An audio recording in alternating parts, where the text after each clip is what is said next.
You want to know who I am? I'm the man who's about to ruin you. Those words spoken through blood and broken teeth would echo through corporate boardrooms for years to come.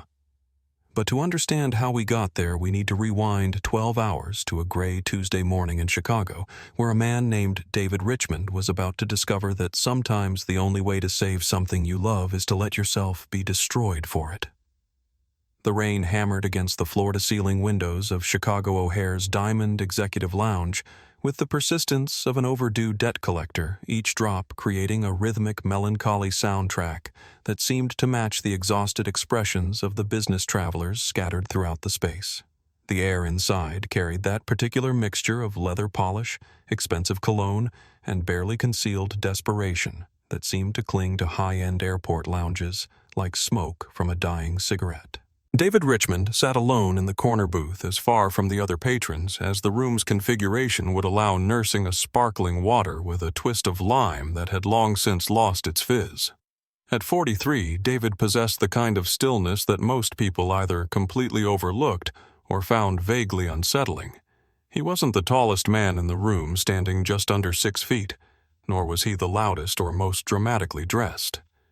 His charcoal suit was tailored to perfection, but it lacked the flashy designer labels or ostentatious accessories that the other businessmen in the lounge seemed to wear like armor. His closely trimmed beard framed a face that absorbed everything while giving away nothing, and his steel-gray eyes held the kind of patient intelligence that came from years of watching people reveal themselves without realizing it. On the small marble table in front of him rested a thick manila folder stamped with the logo of Skywing Airlines, a mid-sized carrier that had been bleeding money and hemorrhaging public trust for the better part of 18 months. To anyone glancing over it, looked like just another consultant's briefing materials, another corporate autopsy performed by another faceless advisor. They had no idea they were looking at ownership papers that had been signed exactly 45 minutes ago in a downtown law office documents that made David Richmond the majority shareholder and acting CEO of an airline that most industry experts had written off as a lost cause. The irony wasn't lost on him. His mother, Grace Richmond, had cleaned these same lounge floors 20 years ago, working the overnight shift because the pay differential helped stretch their family budget just far enough to keep the lights on. She'd come home at dawn with her knees bruised from scrubbing and her back aching from lifting trash cans, but she'd never complained.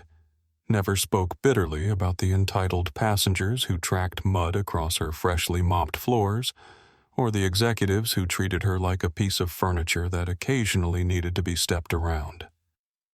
David could still remember the smell of industrial cleaning solution that seemed permanently embedded in her work clothes, mixing with the faint scent of the lavender soap she'd used to wash the disrespect from her hands before she tucked him into bed. His father, Robert Richmond, had died fixing one of Skywing's aging Boeing 737s when David was 19. Crushed beneath a hydraulic lift that should have been replaced years earlier but had been deemed acceptable risk by executives more concerned with quarterly profit margins than worker safety. The official report had blamed equipment failure, but David knew the real truth. His father had died because Skywing's leadership had consistently chosen shareholders over employees' profits, over people appearances, over actual safety. The $10,000 settlement his mother received barely covered the funeral expenses, let alone the decades of lost income or the emotional crater that Robert's death had left in their small family. Now David owned the company that had killed his father. He took a careful sip of his water and tried to decide if this moment felt like justice or just another form of elaborate revenge.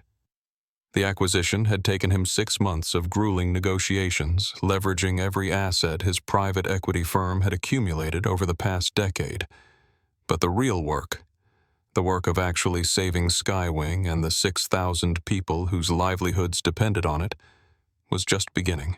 He'd booked himself on Flight 492 to New York under his middle name James, wanting to experience the airline from the passenger perspective before the public announcement was made, before the media circus began, before he officially became the face of either Skywing's salvation or its final spectacular failure. The sound of raised voices cut through the ambient murmur of the lounge, pulling David's attention toward the bar area where a man was berating the bartender with the kind of casual cruelty that seemed to come as naturally to him as breathing. The man was tall, probably 6'3", with the kind of artificially maintained blonde hair and deliberately sculpted physique that suggested he spent more money on personal maintenance than most people earned in a year. His suit was clearly expensive. David's trained eye recognized the cut of Savile Row tailoring, but something about the way he wore it suggested a man who believed that expensive clothing could purchase respect rather than simply command attention. I specifically asked for Macallan, 25. Not whatever bottom-shelf garbage you just poured, the man was saying, his voice carrying the particular tone of someone who had never been told no and didn't intend to start hearing it now. Do you understand the difference between premium scotch and the swill you serve to coach passengers? The bartender, a young woman whose name tag identified her as Carmen, was trembling slightly as she reached for a different bottle. I apologize, sir. The Macallan 25 is right here. I must have grabbed the wrong bottle, the man repeated mockingly. What you must have done is assume that I wouldn't notice the difference, which tells me everything I need to know about the kind of training Skywing provides to its service staff. He leaned forward, invading Carmen's personal space with deliberate intimidation. I'm Trevor Walsh. I run Walsh & Associates, the hedge fund that's about to decide whether this pathetic excuse for an airline lives or dies. When I'm unhappy, my clients are unhappy. When my clients are unhappy, airlines like this one tend to disappear. Do we understand each other? David felt his jaw tighten as he watched Carmen's face go pale. He recognized the tactical cruelty in Trevor's approach, the way he'd positioned himself to maximize the young woman's discomfort, the deliberate volume of his voice designed to humiliate her in front of other patrons, the casual threat wrapped in corporate language. It was the same kind of behavior David had watched his mother endure countless times, the same arrogant assumption that money granted permission to treat service workers like disposable objects. He stood up, his movement fluid and deliberate, and walked toward the bar with the kind of measured pace that suggested complete confidence rather than aggressive intent. Trevor Walsh, he noted mentally, filing the name away for future reference. The hedge fund manager who'd been circling Skywing like a vulture for months, waiting for the right moment to swoop in and strip the company for parts.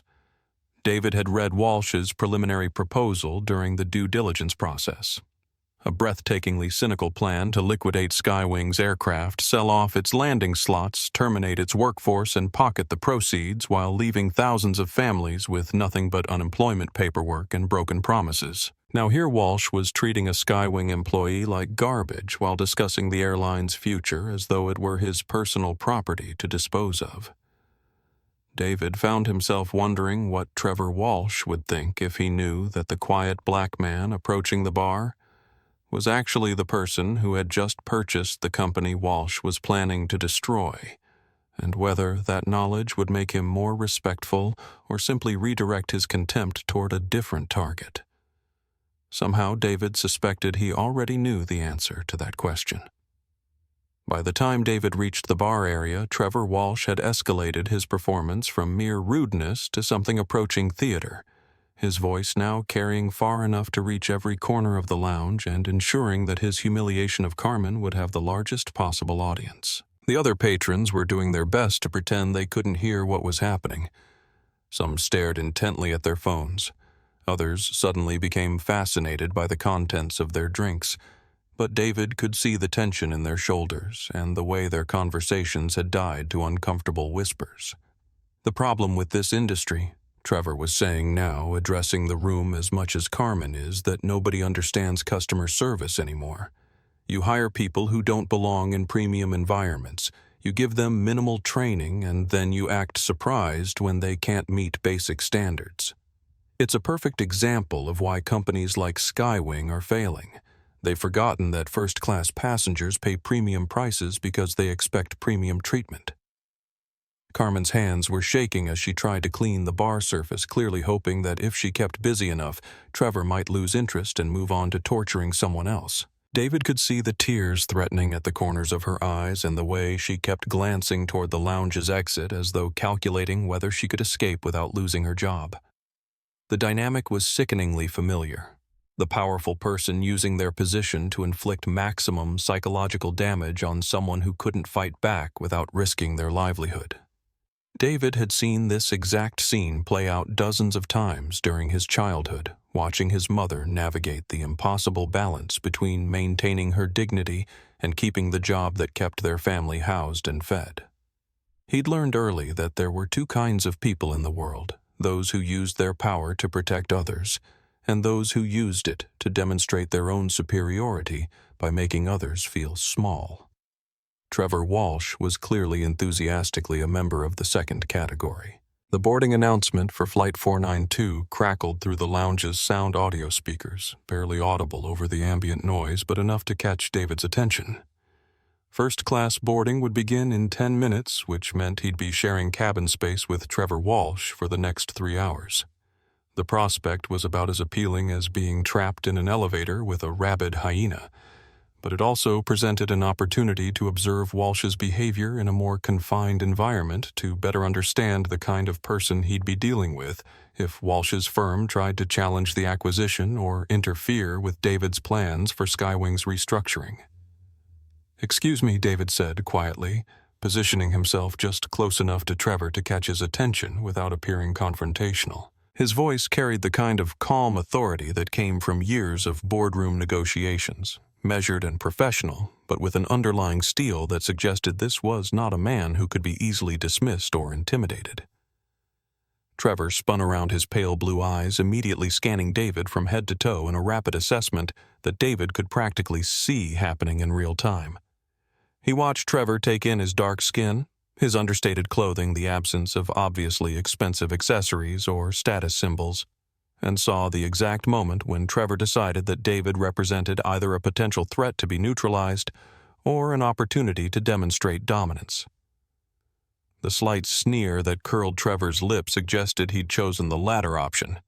"I'm sorry," Trevor said, his tone making it clear that he wasn't sorry about anything. "Did you need something, or are you just interested in listening to adult conversations?" The casual racism in the comment was so blatant that it seemed to suck the air out of the immediate area. David could hear Carmen's sharp intake of breath behind the bar and saw several other patrons look up from their phones with expressions of genuine shock. Even in a city like Chicago, even in 2024, there was something breathtakingly audacious about such an openly discriminatory comment delivered in such a public setting. David felt the familiar cold anger settling in his chest, the same controlled fury that had driven him through law school, when professors questioned whether he belonged there through his early business career, when clients assumed he was someone's assistant rather than their actual advisor through countless meetings where his ideas were ignored until a white colleague repeated them verbatim and received full credit. But this anger had been refined over decades into something more useful than raw rage.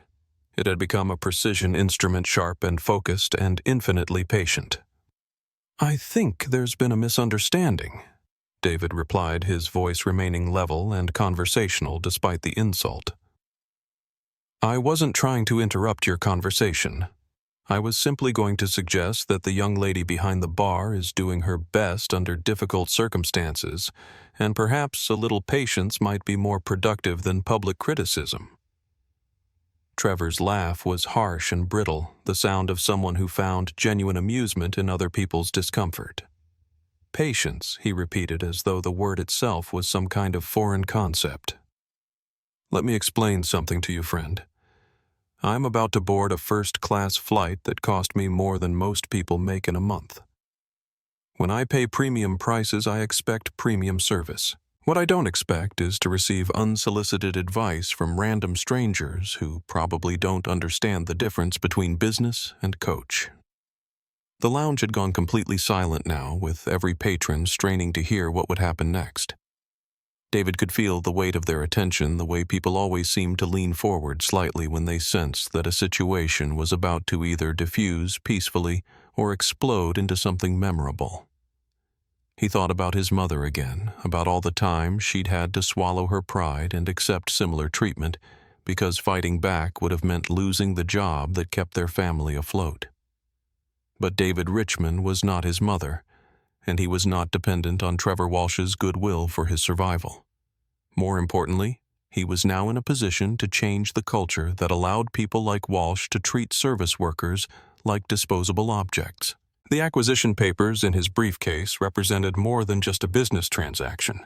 They were David's opportunity to honor his parents' memory by creating the kind of workplace they'd deserved but never received. "You're absolutely right about one thing," David said, his tone remaining maddeningly calm and reasonable. "You did pay for first-class service, and you deserve to receive it. But so does everyone else on that flight, including the crew members whose job it is to provide that service. Treating them with respect isn't just good manners. It's good business. Stressed, demoralized employees don't provide the kind of premium experience that first-class passengers expect to receive." Trevor's face was beginning to flush red, and David could see the vein in his temple starting to throb. Clear signs that Walsh was not accustomed to having his behavior challenged, especially not by someone he'd clearly decided was beneath his notice. The carefully cultivated veneer of professional charm was cracking, revealing something uglier underneath. "Who the hell do you think you are?" Trevor demanded, stepping closer and lowering his voice to a menacing hiss. "Some kind of diversity consultant? A civil rights activist? Let me tell you something, pal. I don't need lectures about business from someone who probably can't afford to fly first class without using food stamps." The racial implications in Trevor's response were so obvious that several other patrons actually gasped audibly. David could see Carmen covering her mouth with her hands, her eyes wide with horror and fascination as she watched the confrontation unfold. An elderly businessman near the windows was shaking his head in disgust, while a young woman at a nearby table had her phone out and was clearly recording the entire exchange. David smiled a calm, patient expression that seemed to infuriate Trevor even more than angry words would have. "I think you'll find that my ability to afford first-class accommodations isn't really the issue here," he said quietly. "But I appreciate your concern about my financial situation. Perhaps we should continue this conversation on the plane. I believe we're both booked on Flight 492. Trevor's expression shifted slightly, confusion mixing with the anger as he tried to process the implications of David's calm confidence. For just a moment, David could see doubt flickering behind Walsh's eyes, the first tiny crack in his absolute certainty about who held power in this situation. The boarding announcement echoed through the lounge again, and David picked up his briefcase and headed toward the exit, leaving Trevor standing at the bar with his expensive scotch and his expensive suit, and the slowly dawning realization that he might have just made a very significant mistake. The jet bridge connecting the terminal to Skywing Flight 492 felt like a temporal corridor transporting passengers from the modern gleaming airport into an aircraft that seemed frozen somewhere in the early 2000s. The carpet was worn thin in the high-traffic areas. The overhead bins showed their age with scuffed plastic and loose hinges, and the general atmosphere was one of tired functionality rather than the premium experience that first-class passengers had paid to receive. David made mental notes as he moved through the cabin. The cracked leather on several seats, the outdated entertainment systems, the way the air circulation system struggled to maintain consistent temperature and fresh airflow.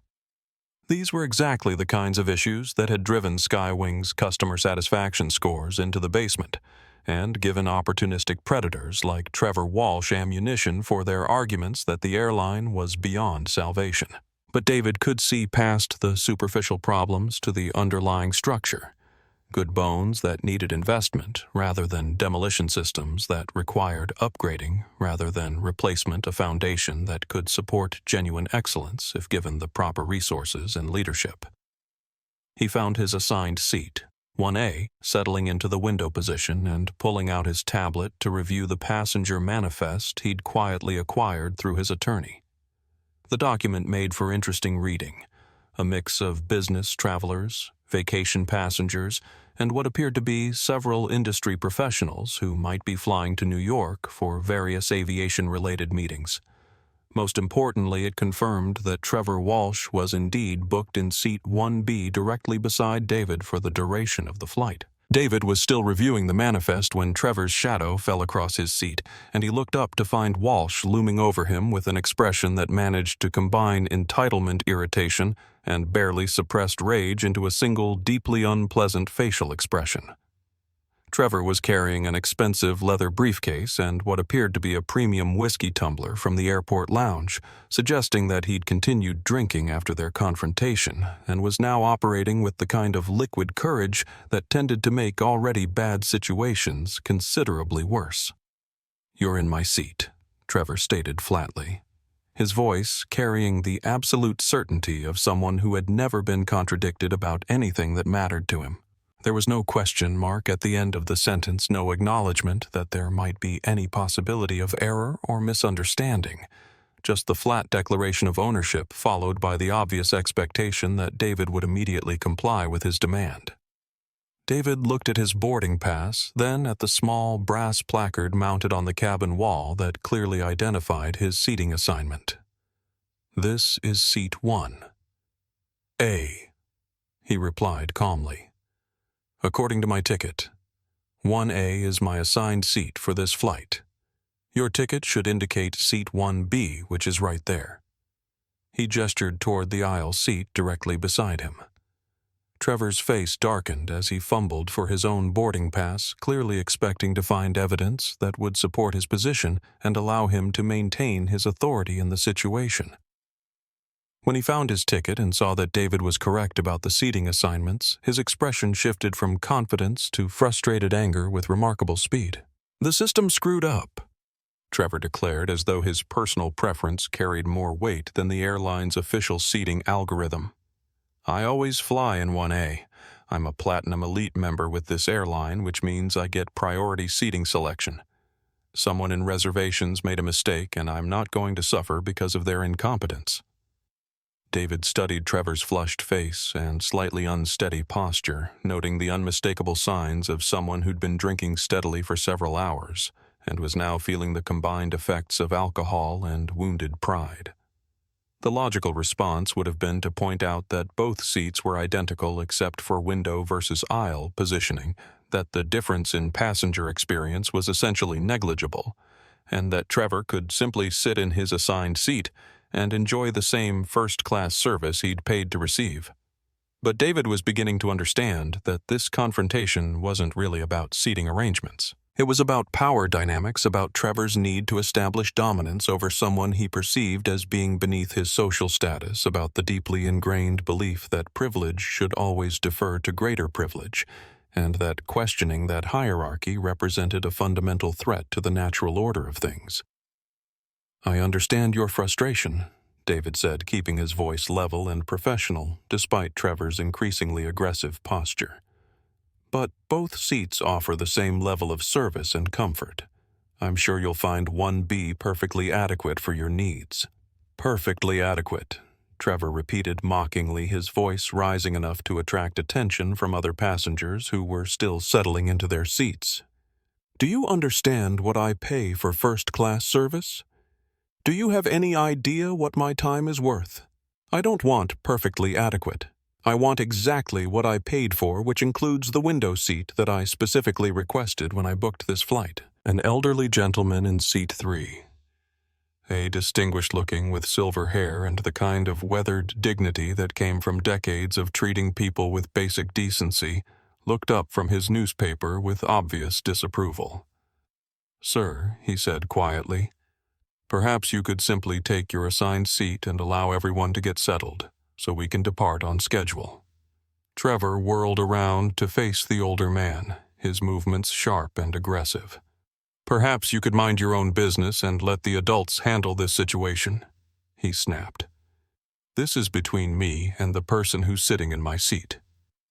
Dr. Elena Vasquez, a pediatric surgeon traveling in seat 2, discreetly activated her phone's video recording function while pretending to check her messages. She'd spent enough time in hospital emergency rooms to recognize the signs of escalating aggression, and every instinct she'd developed during her medical training was telling her that this situation was about to become significantly worse before it got better. James Patterson, a 19-year-old Navy cadet traveling in seat 4B, watched the confrontation with the kind of focused attention that military training had taught him to bring to potentially dangerous situations. He could see the tension building in Trevor's shoulders and the way his hands were clenching and unclenching at his sides, classic warning signs that verbal aggression might be about to transition into something more physical. "Look," Trevor said, turning his attention back to David and lowering his voice to what he clearly thought was a more reasonable tone. "I'm sure you're a nice enough guy, but you obviously don't understand how these things work in first class. The window seat goes to the passenger with higher status, better connections, more influence. It's not personal, it's just business hierarchy. I'm offering you the chance to move to 1B voluntarily, which saves us both the embarrassment of having to involve the flight crew in something that should be a simple matter of common courtesy." David felt a familiar cold anger settling deeper into his chest. The same controlled fury that had sustained him through every indignity he'd faced during his climb from poverty to prosperity. But this time the anger was sharper, because it wasn't just about him. It was about his mother, who'd spent 20 years cleaning up after people like Trevor Walsh, and his father, who'd died maintaining aircraft for an airline that treated its employees like disposable equipment. More importantly, it was about Maria Santos, the gate agent from the terminal, who was now serving as the lead flight attendant and approaching their row with a worried expression, clearly hoping she could resolve this situation before it escalated into something that would require official intervention. David could see the recognition in her eyes as she spotted Trevor. This was the same man who'd berated her at the gate, and now she was going to have to deal with him again in an environment where passengers felt even more entitled to abuse service workers. "Gentlemen," Maria said softly, her voice betraying only the slightest tremor of nervousness. "Is there anything I can help you with? We're preparing for departure, so if there's a seating issue, I'd be happy to review your boarding passes and help sort things out." Trevor straightened to his full height, using his physical size to intimidate Maria, just as he'd tried to intimidate Carmen at the airport lounge bar. "There's definitely a seating issue," he said, his voice carrying the kind of authority that people used when they wanted to make sure service workers understood exactly where they stood in the social hierarchy. "This gentleman is sitting in my seat, and I need you to move him to coach or wherever he actually belongs. I've been flying first class with Skywing for 15 years, and I've never had to deal with this kind of confusion before." Maria looked at both boarding passes, her expression carefully neutral despite what David suspected was significant internal turmoil. "Mr. Walsh, your assigned seat is 1B, which is right here," she said, indicating the aisle seat. "Mr.?" She paused. Looking at David's boarding pass, Mr. James is correctly seated in 1A, according to our seating chart. Both seats offer identical service and amenities. "I don't care what your seating chart says," Trevor replied, his voice rising again. "I specifically requested 1A when I booked this flight, and I'm not going to accept being moved because someone else decided they wanted my seat. Fix this, or I'm calling my attorney the moment we land." David could see Maria's hands beginning to tremble slightly as she tried to navigate the impossible situation Trevor was creating. She was caught between a passenger who was clearly in the wrong but wielding his status like a weapon, and another passenger who was technically correct but might be easier to relocate than to defend. It was the same impossible position his mother had faced countless times. Damned if you do, damned if you don't, with your job hanging in the balance either way. "I'm not moving," David said quietly, his voice carrying a calm finality that seemed to surprise everyone within earshot. "This is my assigned seat. I'm sitting in it legally and appropriately, and I have no intention of relocating to accommodate someone else's sense of entitlement. The words hung in the air like a challenge, and David could see Trevor's face cycling through several different emotions before settling on a mixture of rage and disbelief. For probably the first time in his adult life, Trevor Walsh was being told no by someone he couldn't fire, sue, or otherwise punish for the audacity of refusing to submit to his will. And David could tell that Trevor Walsh was not going to handle that experience well. The cabin air seemed to thicken with tension as Trevor Walsh stared at David Richmond with the kind of naked hostility that made nearby passengers shift uncomfortably in their seats, and Maria Santos take an involuntary step backward. The carefully controlled corporate executive facade that Trevor usually maintained was cracking like old paint, revealing something uglier underneath, something raw and entitled and utterly unaccustomed to being challenged by anyone, especially someone he'd clearly decided was beneath his notice. "Did you just tell me no?" Trevor asked, his voice dropping to a dangerous whisper that somehow carried more menace than shouting would have. The premium scotch he'd consumed at the airport lounge was now mixing with his wounded pride and long-held prejudices to create a volatile combination that was becoming increasingly difficult for him to contain. David remained perfectly still, his hands relaxed on the armrests, his expression calm and unreadable. He could feel the weight of every other passenger's attention focused on their row, could sense the way people were holding their breath and reaching for their phones, instinctively understanding that they were about to witness something that would be talked about for years to come. But more than that, he could see the fear in Maria's eyes and the way she was unconsciously positioning herself closer to the emergency call button, preparing for whatever was about to unfold. "I told you that I'm not moving from my assigned seat," David replied evenly. "That's not the same as telling you no. It's simply a statement of fact. You have a seat assignment, I have a seat assignment, and both of us are perfectly capable of enjoying our flight from our respective locations." Dr. Elena Vasquez, still recording discreetly from 2A, could see Trevor's hands beginning to shake with barely contained rage. As a surgeon, she'd learned to recognize the physiological signs of someone losing control of their emotional regulation. The flushed face, the rapid breathing, the way his pupils were dilating despite the bright cabin lighting. Every medical instinct she possessed was telling her that this situation was about to become physically dangerous. Trevor leaned down, bringing his face closer to David's and filling the immediate space with the smell of expensive alcohol and poorly controlled anger. "Let me explain something to you." He hissed, his breath hot against David's cheek. "I run a hedge fund that specializes in corporate restructuring. I buy companies, I strip them down, I sell off the valuable pieces, and I throw away whatever's left. I'm flying to New York specifically to finalize a deal that will let me do exactly that to this pathetic excuse for an airline."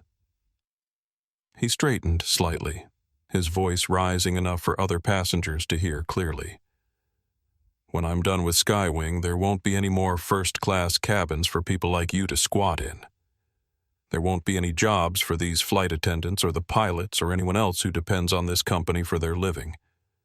I'm going to tear this place apart and sell it for scrap metal, and there's absolutely nothing that anyone can do to stop me." David felt something cold and sharp settle in his chest as he listened to Trevor's plans for Skywing's destruction. This wasn't just corporate restructuring or financial optimization. This was deliberate annihilation of thousands of livelihoods for no reason beyond personal profit. Trevor was describing David's employees, his aircraft, his company, as though they were nothing more than commodities to be liquidated for shareholder value. "That's an interesting business model," David said quietly. "Destroy something that generations of people built, put thousands of families out of work, eliminate essential transportation infrastructure, and pocket the proceeds. I'm curious, how do you sleep at night knowing that your wealth comes from other people's suffering?" Trevor's laugh was harsh and bitter, the sound of someone who found genuine amusement in human misery. "I sleep on Egyptian cotton sheets in a penthouse apartment that overlooks Central Park," he replied. "I sleep very well indeed because I understand something that bleeding hearts like you never figure out. The world is divided into predators and prey. I'm a predator. You and everyone like you are prey. The sooner you accept that reality, the easier your life becomes. Henry Morrison. The elderly gentleman in seat 3. Could no longer remain silent as he watched Trevor's casual cruelty escalate. "Son," he said firmly, his voice carrying the authority of someone who'd spent decades teaching high school students and had seen every kind of bully imaginable. "You're embarrassing yourself and everyone who has to listen to this nonsense. Sit down, mind your own business, and let these folks get on with their flight." Trevor spun around to face Henry, his movements sharp and aggressive. "Mind my own business," he repeated incredulously. "Old man, you have no idea who you're talking to. I could buy and sell you 10 times over before breakfast. I suggest you keep your mouth shut and let the adults handle this situation before you say something that makes you look even more foolish than you already do." James Patterson. The Navy cadet in 4B felt every muscle in his body tense as he watched Trevor's behavior escalate from verbal abuse toward what looked increasingly like preparation for physical violence. Military training had taught him to recognize the warning signs of someone about to lose complete control: the clenched fists, the aggressive posturing, the way Trevor was beginning to sway slightly on his feet as alcohol and adrenaline combined in his bloodstream. But it was David's reaction that James found most interesting. Instead of showing fear or backing down in the face of Trevor's increasingly unhinged behavior, David seemed to be growing calmer and more focused with each passing moment. There was something almost predatory in his stillness, as though he was waiting for something specific to happen and was prepared to respond when it did. "You know what, I think," Trevor continued, turning his attention back to David with renewed venom. "I think you're some kind of diversity hire who managed to scrape together enough frequent flyer miles to upgrade to first class, and now you think that gives you the right to act like you belong here. But the truth is, you don't belong here. You don't belong in this cabin. You don't belong in this conversation. And you definitely don't belong in the same social circle as people who actually matter." The racial undertones in Trevor's comments were so blatant now that several passengers were audibly gasping. Maria Santos felt sick to her stomach as she watched the man who'd berated her at the gate now targeting another person with the same kind of systematic cruelty. She'd experienced enough discrimination in her own life to recognize it when she saw it, and she knew that Trevor's behavior had crossed the line from simple rudeness into something much more dangerous. Sir Maria said, her voice shaking despite her efforts to maintain professional composure. "I'm going to have to ask you to return to your seat and lower your voice. Your behavior is disturbing other passengers and creating an unsafe environment." Trevor laughed again, a sound that was becoming increasingly unhinged. "Unsafe environment," he repeated mockingly. "The only unsafe thing in this cabin is letting people who don't belong here think they can challenge their betters without consequences. But don't worry, I'm about to provide a valuable lesson in how the real world actually works." David could see what was coming now. He could read it in Trevor's body language, in the way his weight was shifting forward onto the balls of his feet, in the manner his hands were clenching and unclenching at his sides. Trevor Walsh was about to cross a line that couldn't be uncrossed, and when he did, it would give David everything he needed to destroy, not just Walsh personally, but the entire network of corporate predators that Walsh represented. So, when Trevor's hand shot out to shove David backward into his seat, David didn't duck or deflect or fight back. Instead, he absorbed the impact and let himself be pushed against the window, making sure that every passenger in the cabin could see exactly what kind of person Trevor Walsh really was beneath his expensive suit and corporate credentials. The first shove was just the beginning.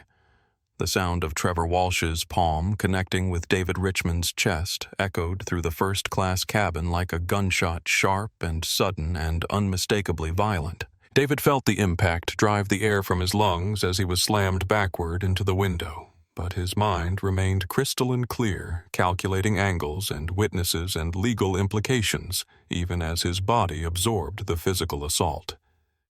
"Sir, stop!" Maria Santos screamed, reaching for the emergency call button that would summon the captain. But Trevor was beyond hearing rational appeals now. The alcohol and entitlement and years of unchecked privilege had combined into something toxic and explosive, and David Richmond, calm, dignified, unbreakable David Richmond, had become the lightning rod for every frustration Trevor had ever felt about being told he couldn't have exactly what he wanted, exactly when he wanted it. "I told you to move." Trevor snarled, his voice thick with rage and alcohol. "I told you that you didn't belong here, but you just couldn't take the hint, could you? You had to make this difficult. You had to force me to explain things in terms that even someone like you could understand."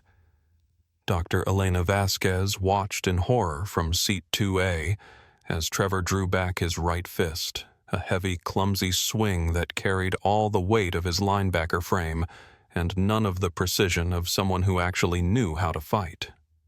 She could see that David had time to dodge or block, or counter could see that he possessed the physical capability to defend himself, but instead she watched him simply close his eyes and brace for impact. The fist connected with David's jaw with a wet, crunching sound that made several passengers cry out in shock and revulsion. David's head snapped to the side, and bright red blood immediately began flowing from his split lip, staining the pristine white of his dress shirt and the expensive charcoal wool of his suit jacket. But David didn't go down. He didn't cry out or curse or beg for mercy. Instead, he slowly turned his head back to face Trevor, blood running down his chin, and when he spoke, his voice was steady and calm and absolutely terrifying in its complete lack of fear. "Is that it?" David whispered, just loud enough for the nearby passengers to hear. The question seemed to drive Trevor into an even deeper frenzy. He grabbed David by the lapels of his jacket, hauling him partially out of his seat and slamming him against the cabin wall with enough force to rattle the overhead bins. "Stay down," Trevor growled, his face inches from David's.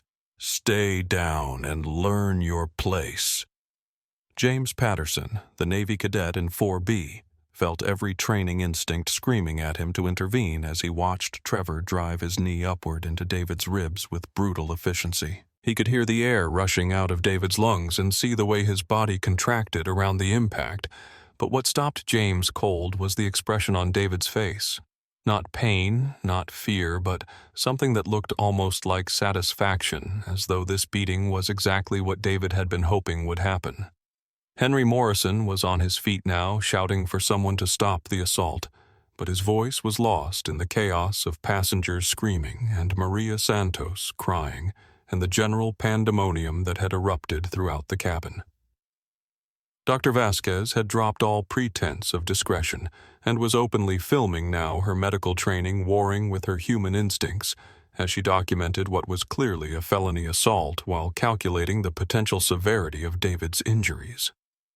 Trevor landed another punch to David's left eye, then another to his ribs, his movements becoming more frenzied and less controlled with each impact. He was breathing hard now, his expensive suit jacket torn at the shoulder.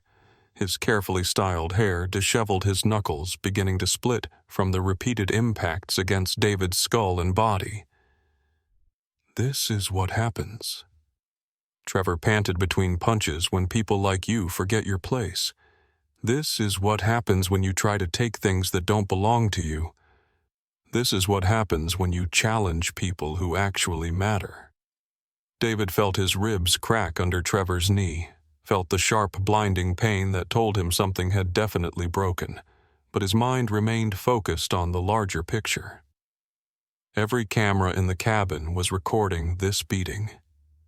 Every witness was seeing Trevor Walsh reveal his true character. Every second of this assault was building the case that would not only destroy Walsh personally, but provide the justification for sweeping changes throughout the entire industry. Captain Robert Chen burst through the cockpit door, having heard the commotion from the flight deck, and immediately began shouting for Trevor to stop the assault. But Trevor was beyond reason now, completely lost in the adrenaline rush of violence and the intoxicating feeling of having complete power over another human being. It was only when James Patterson and another male passenger, a large man in a business suit, physically tackled Trevor and dragged him off David that the beating finally stopped. Trevor thrashed and cursed as they pinned him to the floor of the aisle, spitting blood and saliva and incoherent threats about lawyers and consequences and making everyone pay for their interference. "Get off me!" Trevor screamed, his voice cracking with rage and panic. "Do you have any idea who I am? Do you understand what I can do to all of you? I'll destroy every one of you. I'll ruin your lives. I'll make sure you never work again." David slowly pulled himself upright in his seat, using the armrest for support, as waves of pain radiated outward from his cracked ribs and his swollen eye began to close completely. Blood was flowing freely from his split lip and the cuts on his face staining everything it touched with bright red evidence of Trevor's assault. But when David reached into his inner jacket pocket, his movements were steady and deliberate. The other passengers flinched, thinking he might be reaching for a weapon, but instead David pulled out his cell phone. The device was scratched but functional, and as David scrolled through his contacts with blood-slicked fingers, the cabin fell into a tense, expectant silence. He found the number he was looking for and pressed the call button, activating the speaker function so everyone in the cabin could hear what came next. The phone rang twice before a crisp, professional voice answered. "Good afternoon, Mr. Richmond. This is Airport Operations Command." David looked directly at Trevor Walsh, who had gone completely still on the floor of the aisle, as the implications of what he was hearing began to sink in. When David spoke, his voice was thick with blood but clear and commanding, and absolutely certain of its own authority. "This is David Richmond. Initiate Protocol 0 immediately." There was a brief pause on the other end of the line, followed by a sharp intake of breath. "Protocol 0, sir. That grounds the entire Skywing fleet and locks down all operations. Are you certain you want to implement that level of response?" David's eyes never left Trevor's face as he watched the color drain from Walsh's cheeks and the dawning realization that nothing about this situation was what he had assumed it to be. "I'm certain," David said quietly. "Ground every aircraft, cancel every flight, get FBI and airport security to Gate 42 immediately, and make sure the media knows that the CEO of Skywing Airlines was just assaulted by a passenger who thought he was attacking someone who couldn't fight back." He ended the call and slipped the phone back into his pocket, ignoring the blood that was still flowing from his injuries. When he looked down at Trevor Walsh, who had just realized that he hadn't beaten up some random passenger, but had instead assaulted the owner of the very airline he'd been planning to destroy, David's smile was cold and sharp, and utterly without mercy. "You wanted to know who I am?" David whispered, leaning down so that only Trevor could hear his words. "I'm the man who's about to ruin you." The silence that followed was absolute, broken only by the sudden jarring sound of the aircraft's engines powering down as Protocol 0 took effect and Skywing Airlines shut down completely for the first time in its 60-year history. The transformation of Flight 492 from a routine commercial departure to the center of a federal investigation happened with the swift, inexorable efficiency of a natural disaster. One moment the cabin was filled with the familiar sounds of pre-flight preparation, the hum of air circulation systems, the soft chatter of passengers settling into their seats, the routine announcements from the flight deck. And the next, everything changed with a finality that seemed to alter the very atmosphere inside the aircraft. The engines, which had been cycling up for departure just moments before, began winding down with a low, ominous whine that every experienced traveler recognized as the sound of plans being canceled and schedules being destroyed.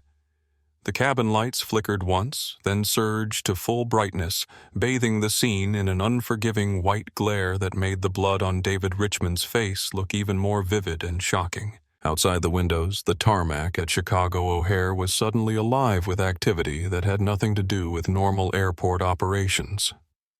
Red and blue lights strobed across the wet pavement as police cruisers, FBI tactical vehicles, and airport security units converged on their aircraft from multiple directions. The flashing lights reflected off the rain-slicked concrete and the silver fuselage of nearby planes, creating a kaleidoscope effect that made the entire scene feel surreal and otherworldly.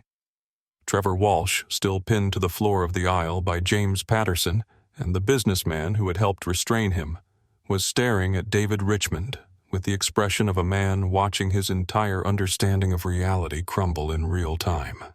The casual confidence that had carried him through decades of corporate warfare was evaporating like steam replaced by something that looked uncomfortably like raw terror. "This isn't possible," Trevor whispered, his voice barely audible over the sound of emergency vehicles surrounding the aircraft.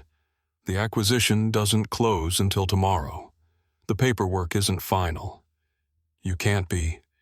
There's no way you're actually—" David dabbed at his split lip with a cocktail napkin, the white fabric immediately staining red with his blood.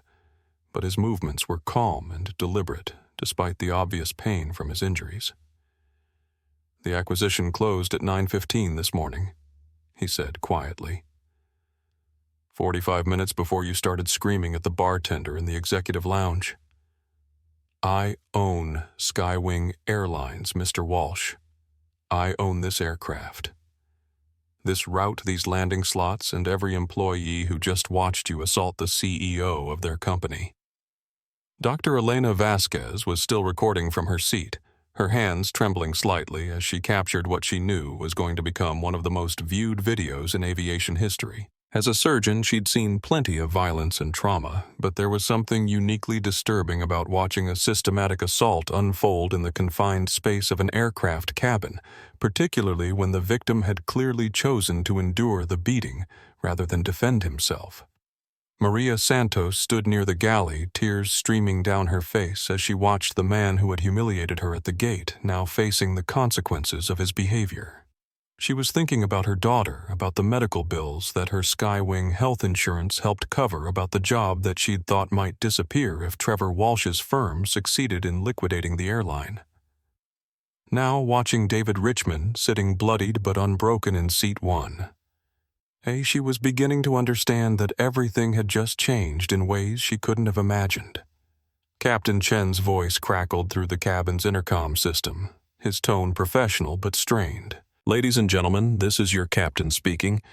We have been instructed by air traffic control to shut down all systems and remain parked at the gate. Federal agents are boarding the aircraft to investigate an incident that occurred in the cabin. Please remain seated with your seatbelts fastened until further notice." The cabin door, which had been closed and armed for departure just minutes earlier, was now being opened from the outside as airport security personnel worked to gain access to the aircraft. The sound of the door opening was followed immediately by the heavy footsteps of multiple law enforcement officers entering the cabin, their tactical gear and serious expressions, making it clear that this was no longer a commercial flight, but an active crime scene. Federal Bureau of Investigation announced the lead agent, a tall woman with short gray hair, and the kind of calm authority that came from decades of dealing with high-stakes situations. "Everyone remain seated and keep your hands visible. We're here to investigate reports of an assault that occurred on this aircraft." Trevor tried to speak, tried to assert some version of his usual corporate authority, but the words stuck in his throat as he realized that his entire worldview had just been turned upside down. The man he'd beaten bloody wasn't some random passenger who'd gotten uppity about seating arrangements. He was David Richmond, the CEO of a major airline, the kind of person who could make phone calls that shut down entire airports and summon federal agents with a single conversation. Agent Morrison. David said, his voice still thick from his swollen lip but carrying unmistakable command presence. "I'm David Richmond. We spoke on the phone. The man currently restrained on the floor is Trevor Walsh of Walsh & Associates. He assaulted me approximately 10 minutes ago in front of multiple witnesses, and the entire incident has been recorded by several passengers." Agent Morrison approached David's seat, her expression carefully neutral as she took in his obvious injuries. "Mr. Richmond, do you require immediate medical attention? We have paramedics standing by." David touched his ribs gingerly, wincing at the sharp pain that confirmed at least one of them was cracked. "I'll need medical evaluation, but it's not immediately life-threatening. What's important right now is securing the evidence and ensuring that Mr. Walsh understands the full scope of his situation." As if summoned by David's words, Trevor finally found his voice. "This is insane," he said, his tone shifting rapidly between panic and desperate bravado. "I want my lawyer. I want to speak to someone in charge. This whole situation is a setup. That man provoked me. He was sitting in my seat. He was asking for exactly what he got." Agent Morrison looked down at Trevor with the expression of someone who had heard every possible excuse for criminal behavior and found them all equally unimpressive. "Mr. Walsh, you're under arrest for assault and battery interfering with the operation of a commercial aircraft, and potentially several federal charges depending on what our investigation reveals. You have the right to remain silent, and I strongly suggest you exercise that right until your attorney arrives." Dr. Vasquez stood up from her seat, her medical credentials giving her the authority to speak. "Agent Morrison, I'm a practicing physician and I observed the entire assault. Mr. Richmond sustained multiple impacts to his head and torso, and I'm concerned about potential internal injuries. He should be transported to a hospital for proper evaluation. I recorded the whole thing, added a young woman from row 5 holding up her phone. Every punch, every word. This maniac completely lost his mind." As Trevor Walsh was handcuffed and led off the aircraft by federal agents, he kept trying to look back at David Richmond, as though he still couldn't quite believe that the quiet, dignified man in seat 1A was actually the person with enough power to ground an entire airline and summon the FBI with a single phone call. David watched Trevor's departure with the same calm patience he'd shown throughout the assault, but as the cabin began to empty and the immediate crisis started to wind down, he could feel the adrenaline that had sustained him through the confrontation beginning to fade. The pain from his injuries was becoming more intense. The reality of what had just happened was starting to sink in, and for the first time since Trevor had thrown the first punch, David Richmond allowed himself to wonder if he'd made the right choice in letting himself be beaten, bloody, to prove a point. Outside, the media was already beginning to gather as word spread that something extraordinary had happened on Skywing Flight 492. And David knew that by morning everyone in America would know the story of the hedge fund manager who had made the mistake of assaulting an airline CEO while trying to destroy that CEO's company. The revolution had begun. The transformation of the aircraft cabin from crime scene to media circus happened with the kind of swift inevitability that seemed to characterize everything about this extraordinary day. FBI technicians were photographing blood spatter patterns on the leather seats, collecting DNA evidence from David Richmond's torn clothing, and interviewing passengers whose smartphones had captured every moment of Trevor Walsh's spectacular meltdown. Meanwhile, outside the windows, news vans were beginning to arrive on the tarmac as word spread through social media that something unprecedented had just occurred on Skywing Flight 492. David remained in seat 1A, now speaking quietly with Agent Morrison while paramedics examined his injuries with the kind of thorough professionalism that suggested they'd seen plenty of assault victims, but none quite like this one. The split lip would heal cleanly, they determined, and the eye swelling was dramatic but not vision-threatening. The cracked rib was more concerning. It would require monitoring to ensure no internal complications developed. But David insisted that he could postpone hospital treatment until the immediate investigation was completed. "I need to understand something Mr. Richmond," Agent Morrison said, settling into the seat that Trevor Walsh had been so desperate to claim. "You're telling me that you allowed Mr. Walsh to assault you rather than defending yourself, even though you clearly had the physical capability to prevent or minimize your injuries. That's a significant decision that's going to raise questions during the legal proceedings." David touched his swollen eye, carefully testing the extent of the damage. "I made a strategic choice," he said quietly. "Trevor Walsh represents a particular type of corporate predator who has been systematically destroying American companies and American jobs for decades. Men like Walsh operate with impunity because they've learned to hide their true nature behind expensive suits and corporate jargon. They rely on plausible deniability on being able to claim that their destructive behavior is just business, not personal. He gestured toward Dr. Vasquez, who was still reviewing the video footage she'd captured on her phone. What happened in this cabin today stripped away all of Walsh's pretenses. Every passenger on this aircraft saw exactly who he really is beneath the corporate facade. They saw a man so consumed with entitlement and racial hatred that he was willing to commit felony assault rather than sit in a seat that was identical to the one he demanded. That level of authentic documentation is worth a few broken ribs. Maria Santos approached their row hesitantly, still processing the revelation that the quiet passenger she'd tried to help was actually the owner of the airline where she'd worked for the past 3 years. "Mr. Richmond," she said softly, "I need to apologize for not being able to stop what happened. I should have called for security sooner, should have done something to protect you." David turned toward her, his expression gentle despite his obvious injuries. "Maria, you have nothing to apologize for. You handled an impossible situation with grace and professionalism, and you did it while dealing with harassment from the same man who assaulted me. In fact, I have a question for you. How would you feel about being promoted to Director of Customer Experience? Because after watching how you managed this crisis, I think you're exactly the kind of person who should be training our staff." The words hit Maria like a physical impact, and she felt tears starting again as the magnitude of what David was offering began to sink in. Director of Customer Experience wasn't just a job title. It was a career transformation, the kind of opportunity that could change her family's entire trajectory. "Sir, Yes, sir. I would be honored to accept that position." Henry Morrison, the elderly gentleman who had tried to intervene during the assault, stood up and walked over to their row with the deliberate pace of someone who had something important to say. "Mr. Richmond, I need you to know that I served in Korea and Vietnam, and I've seen plenty of men who thought violence could solve their problems.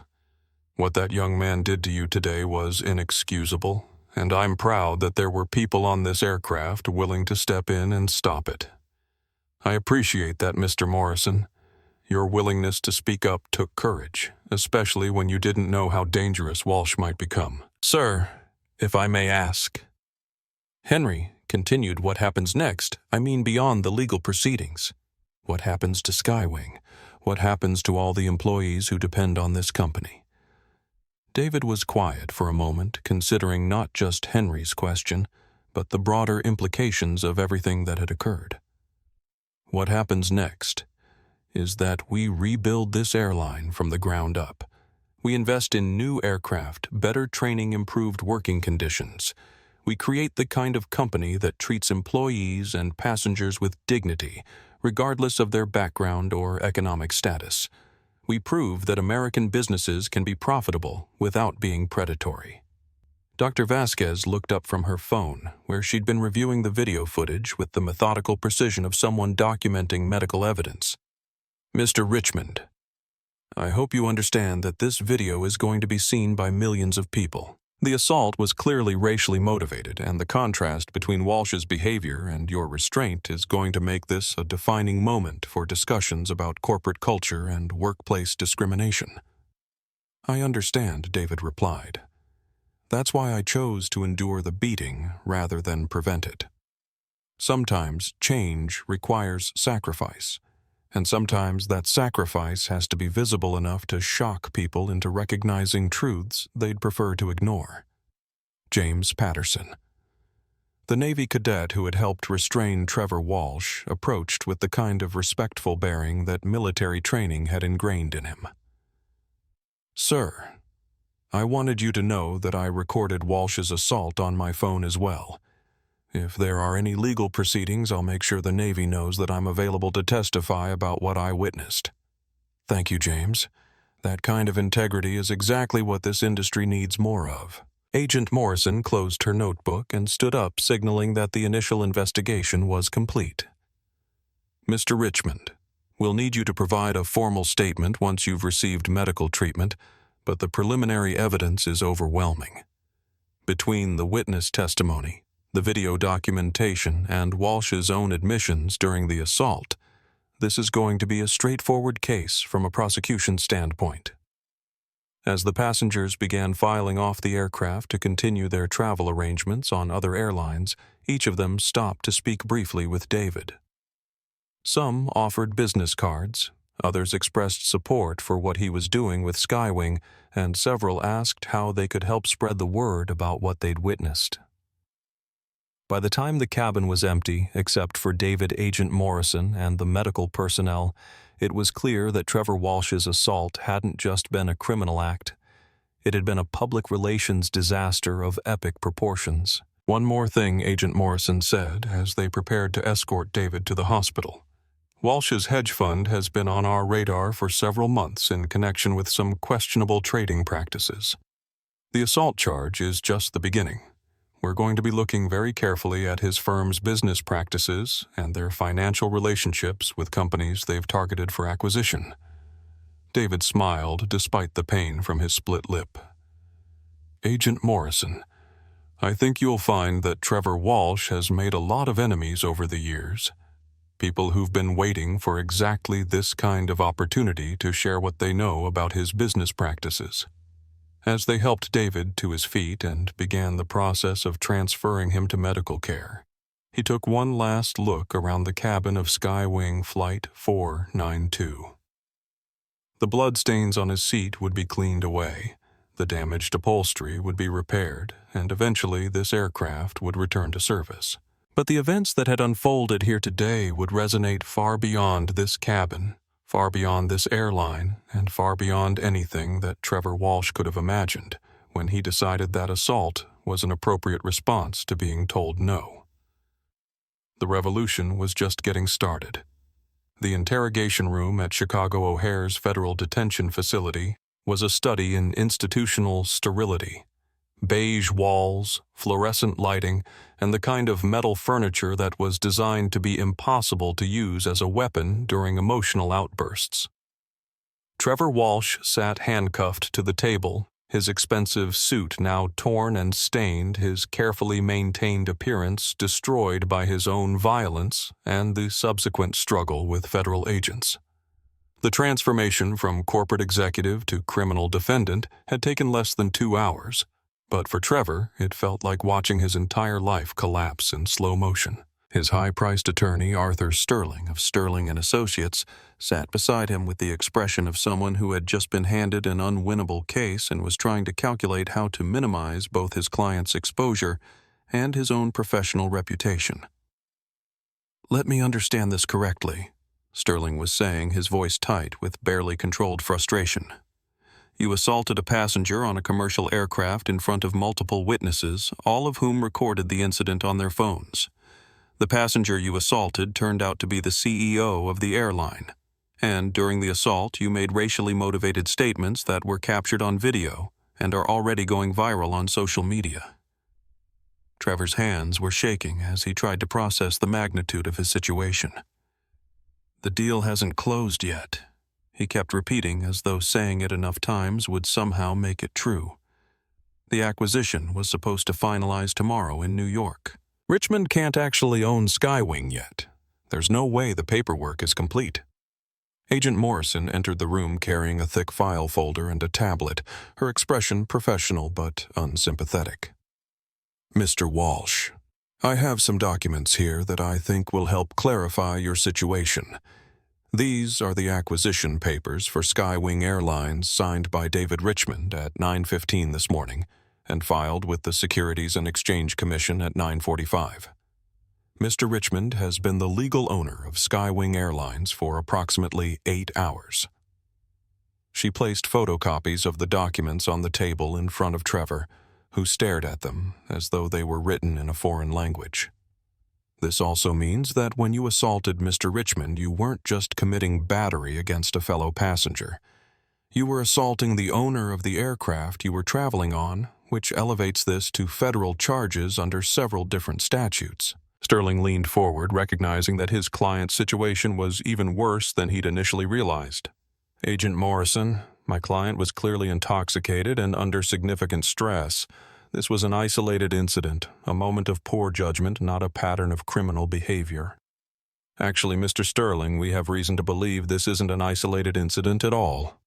Agent Morrison opened her tablet and scrolled through several documents. Over the past 6 hours, we've received calls from 14 different people who witnessed Mr. Walsh's behavior at various locations throughout O'Hare Airport today.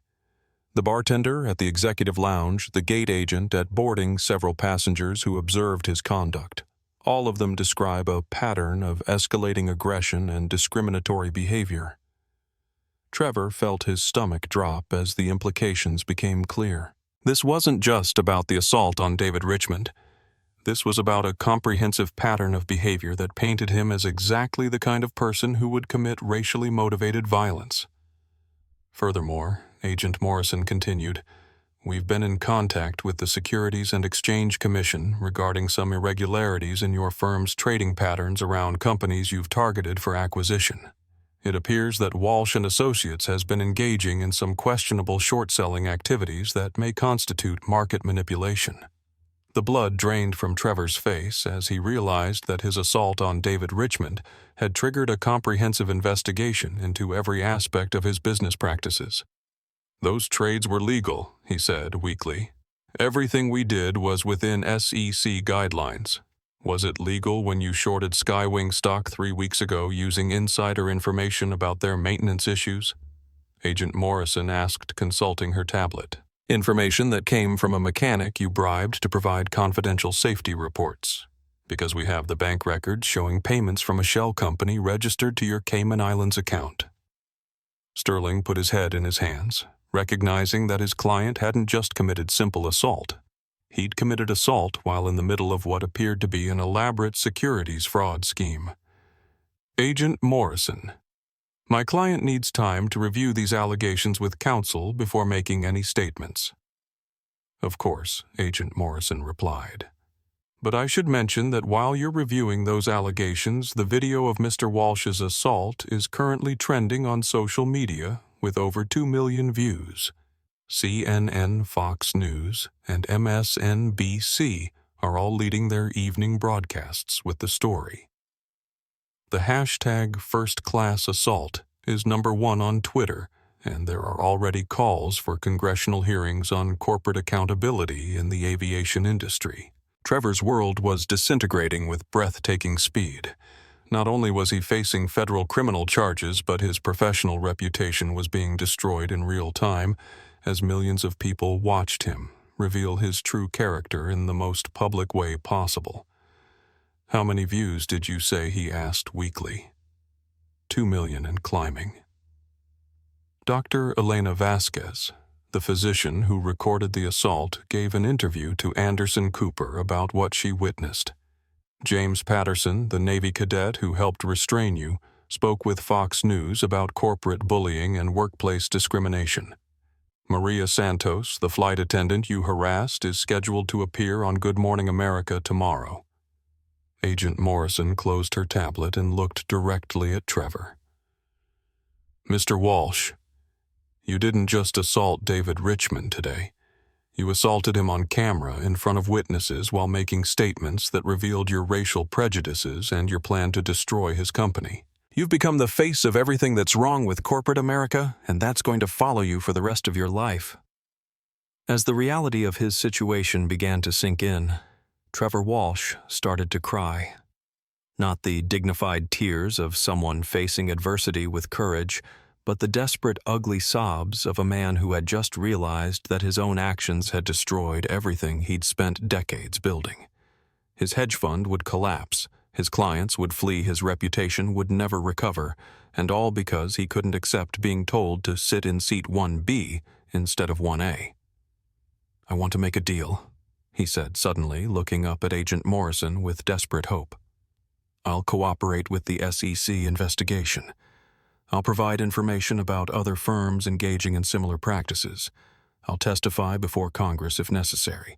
Just, please, there has to be something we can work out. Agent Morrison gathered her documents and stood up. Mr.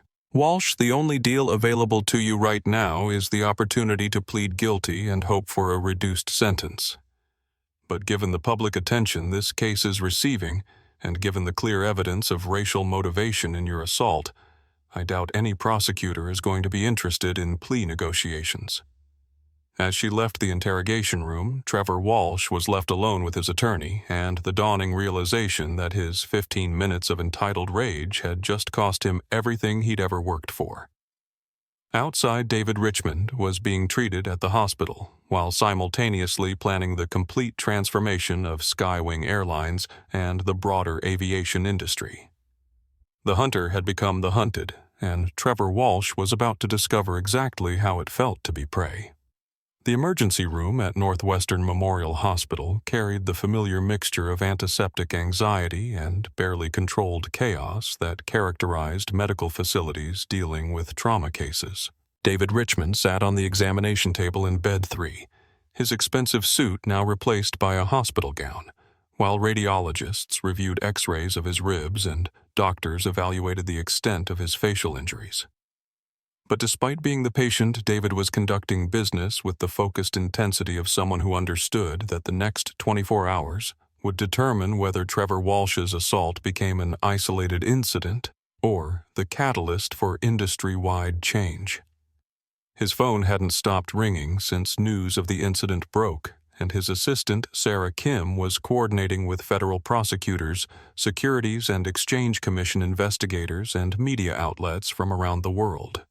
The SEC wants a full briefing on Walsh & Associates' trading patterns for the past 18 months. Sarah reported reading from a tablet while carefully avoiding looking at David's bruised face. The FBI has requested access to all of our employment records and financial documents, and CNN is asking if you'll do a live interview from your hospital bed. David winced as the doctor applied butterfly bandages to the cut above his eyebrow. "No live interviews until we've completed the internal investigation, but draft a statement confirming that Skywing Airlines is fully cooperating with all federal agencies and that we're committed to transparency throughout this process." 3 floors above David's hospital bed. Trevor Walsh's world was collapsing with the systematic efficiency of a controlled demolition.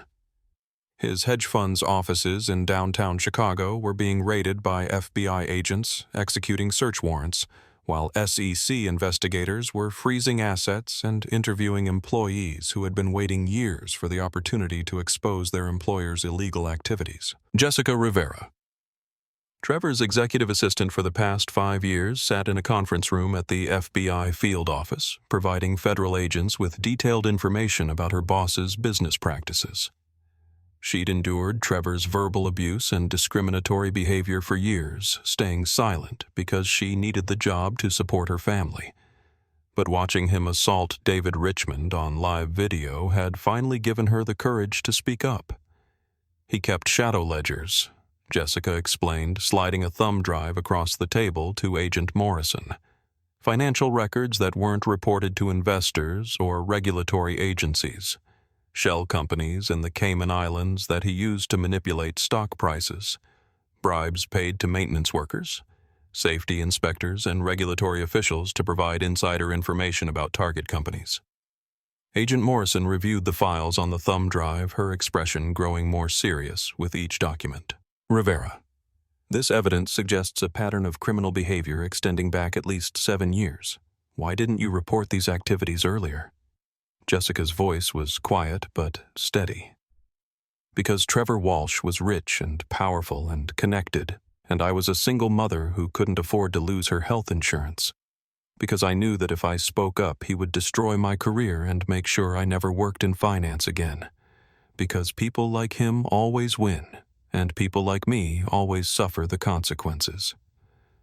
She paused, then added, "But watching that video, seeing him beat a man bloody just because he was told he couldn't have exactly what he wanted, I realized that staying silent was the same as being complicit. David Richmond could have fought back, could have defended himself, but he chose to take that beating to expose what Trevor Walsh really is. The least I can do is provide the evidence to make sure Walsh faces consequences for all the people he's hurt over the years."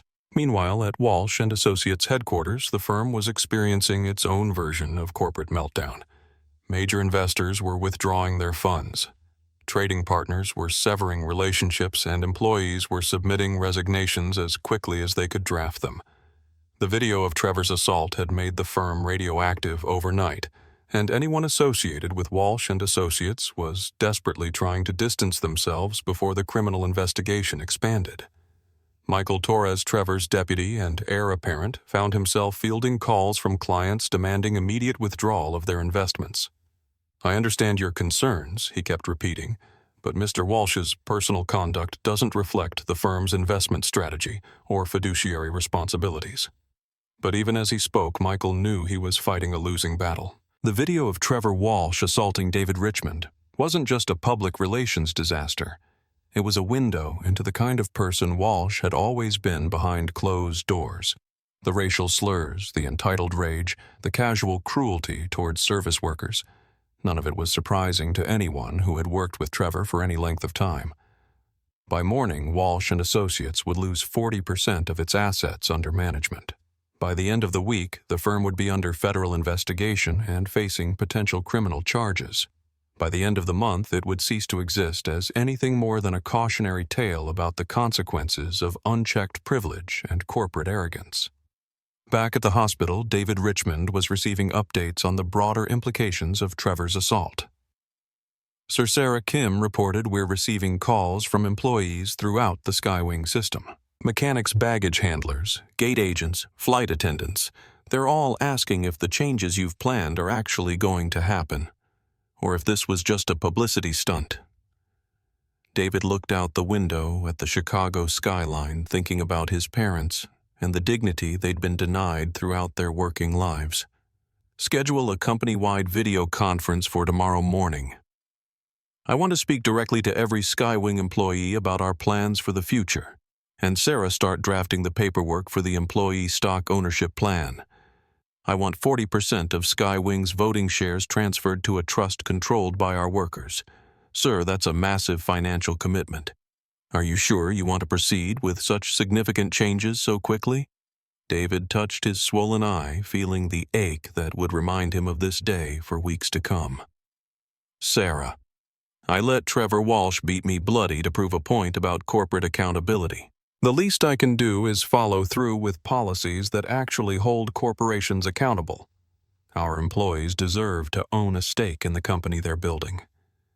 As news of David's employee ownership plan began to leak, the story shifted from simply being about an assault to being about fundamental questions of economic justice and corporate responsibility.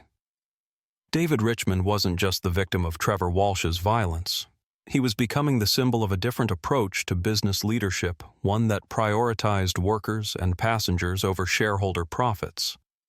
The video of Trevor's assault would eventually be viewed more than 50 million times. But what people remembered wasn't just the violence. It was David Richmond's dignity in the face of hatred and his commitment to using his power to lift others up rather than tear them down. Trevor Walsh had thought he was teaching a lesson about knowing your place in the social hierarchy. Instead, he had provided the catalyst for a revolution that would reshape the entire airline industry. The Cook County Jail was a monument to the failures of American society. Overcrowded, understaffed, and permeated with the kind of institutional despair that seemed to seep into the concrete walls and fluorescent fixtures. Trevor Walsh had been processed like any other criminal defendant, fingerprinted, photographed stripped of his expensive clothing, and issued the same orange jumpsuit and plastic sandals that marked him as property of the Illinois Department of Corrections. The transformation from corporate executive to inmate had taken less than 6 hours, but for Trevor, it felt like falling through multiple layers of reality into a world where none of his usual advantages applied. His platinum credit cards meant nothing here. His connections to powerful politicians and wealthy investors carried no weight. His threats about lawsuits and reputation damage fell on deaf ears among guards who had seen every type of privileged person try to negotiate their way out of consequences. Trevor's cell was a 8x10 concrete box shared with 3 other inmates, men who had recognized him from the viral video and were not particularly impressed by his corporate credentials. The thin mattress smelled of disinfectant and desperation. The toilet was a steel fixture that provided no privacy, and the constant noise, shouting, crying, arguing, the metallic clang of doors and bars, made sleep impossible, even if the adrenaline crash from the day's events hadn't left him in a state of hyper-alert terror. "You're the airplane guy," observed Marcus Williams, a large man with prison tattoos who was facing charges for armed robbery. "The one who beat up that CEO because you didn't want to sit next to a black man." Trevor pressed himself against the wall, trying to make himself as small and unnoticeable as possible. "It wasn't like that," he said weakly. "There was a misunderstanding about seating assignments. It got out of hand." I'm not a racist person." Marcus laughed, a sound devoid of humor. "Man, I saw that video. Everybody in here saw that video. You called that man everything but his name, talked about how he didn't belong in first class, said you were going to destroy his airline because you didn't like sitting next to someone who looked like him. That ain't no misunderstanding. That's just you, showing your true colors." Another cellmate, Carlos Mendez, looked up from the letter he was writing to his family. "My cousin works for Skywing. Been a baggage handler for 12 years. Says the company treats workers like garbage, but now this Richmond guy is talking about giving employees stock ownership, profit-sharing, better benefits. You know what that means?" Trevor remained silent, sensing that anything he said would only make his situation worse. "It means," Carlos continued, "that your stupid racist ass might have actually done something good for working people. Of course, you're going to spend the next 20 years in here, so I guess you won't get to see how it turns out." The reality of Trevor's situation was becoming clearer with each passing hour. His attorney had managed to postpone the bail hearing until the following morning, but the federal prosecutors were arguing for pretrial detention based on flight risk and the severity of the charges. The assault on David Richmond had been captured on video from multiple angles, and with hate crime enhancements being added to the federal charges, Trevor was looking at potential decades in prison. Meanwhile, in his penthouse apartment overlooking Central Park, Trevor's estranged ex-wife, Patricia, was watching CNN's coverage of the incident with their 15-year-old son, Brandon. The boy had been cyberbullied at school for months because of his father's public behavior and business practices, and the viral video of the Skywing assault had made things infinitely worse. "Mom," Brandon asked quietly, "is Dad really going to prison?" Patricia muted the television and pulled her son close. "I don't know, sweetheart. But what I do know is that your father made choices today that hurt people, and now he has to face the consequences of those choices. I'm never going to live this down." Brandon said, tears starting to flow.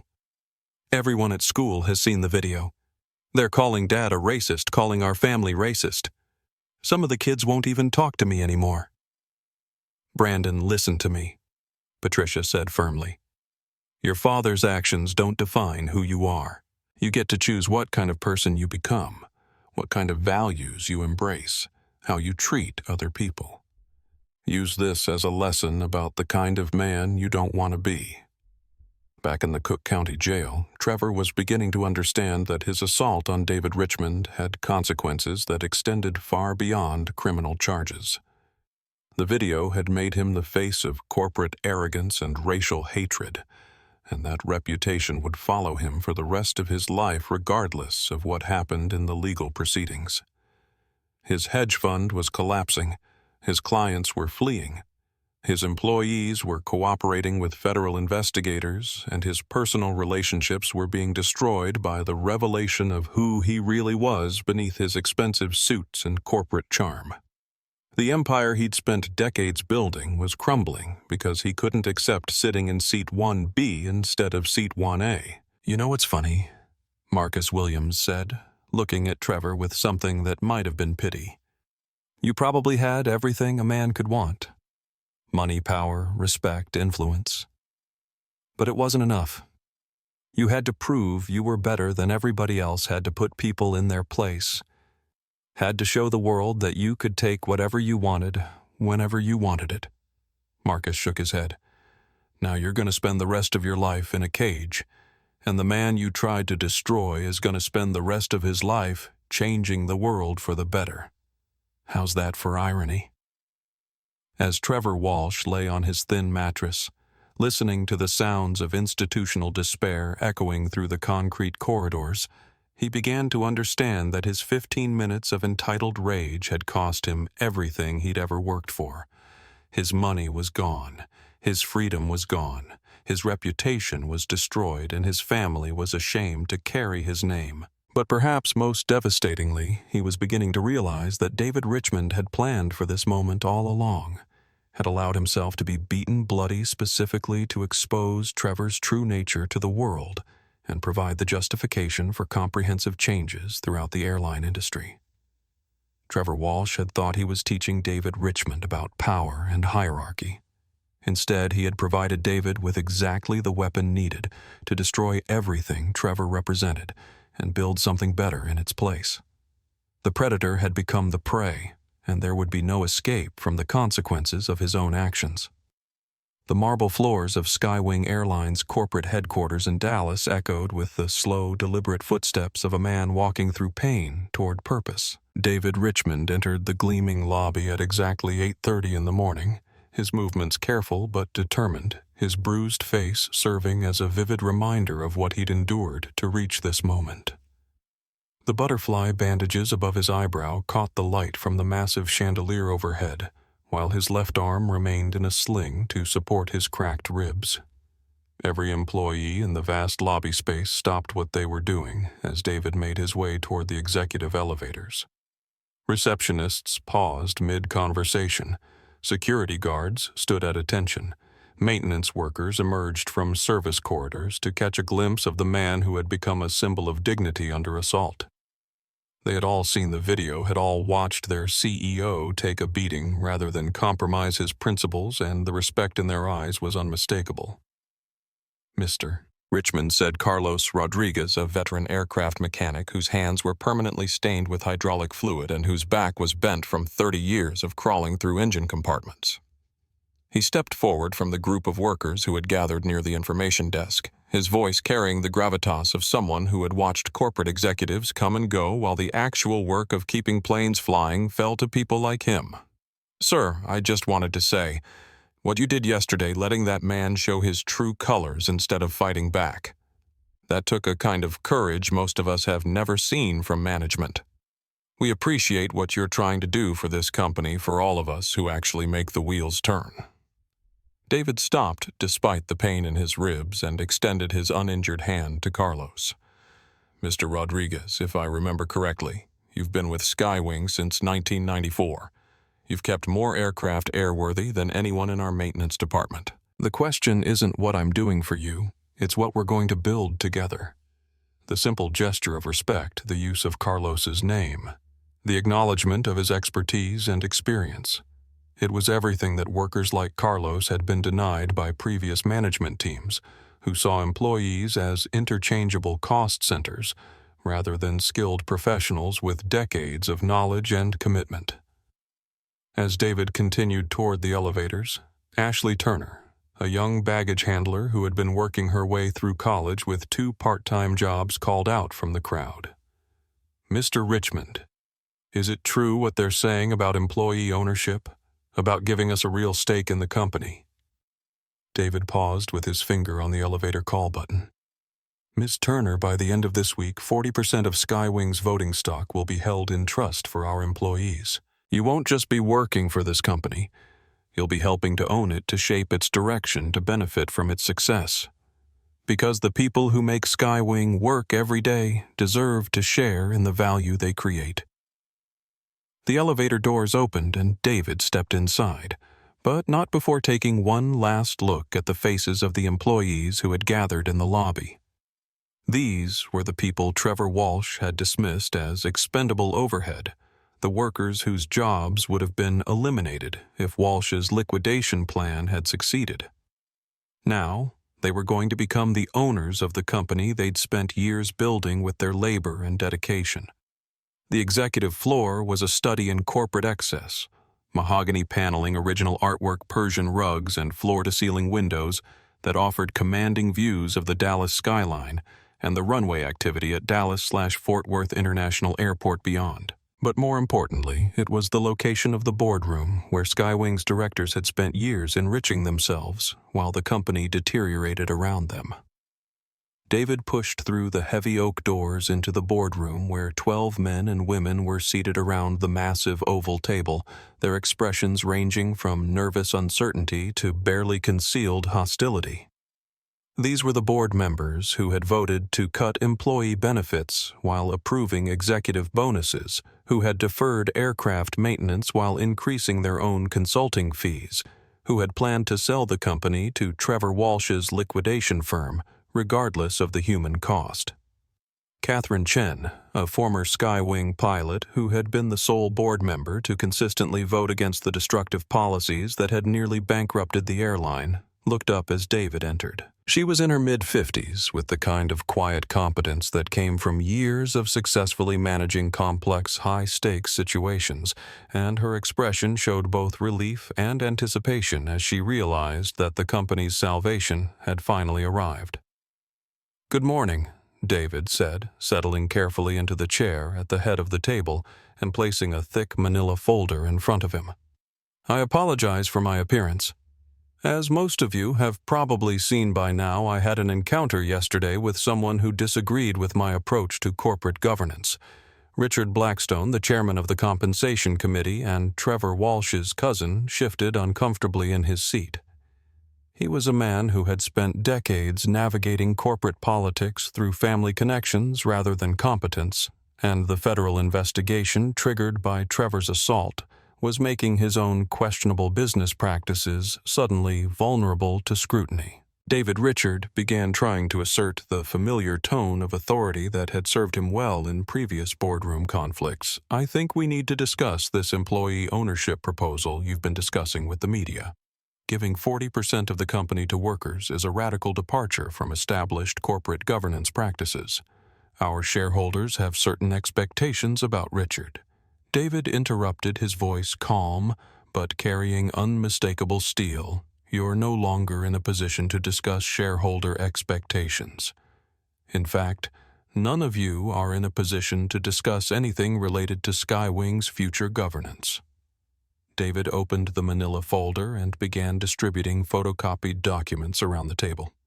"These are bank records, email communications, and financial transactions that were provided to federal investigators by employees at Walsh and Associates. They document a pattern of insider trading, market manipulation, and fraudulent consulting agreements that extends back 7 years."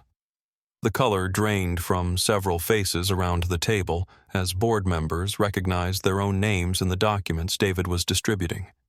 The shell companies, the offshore accounts, the bribes disguised as consulting fees. Everything they thought had been hidden was now laid out in black and white for federal prosecutors to examine. Beatrice David continued looking at an elderly socialite who had inherited her board position from her late husband.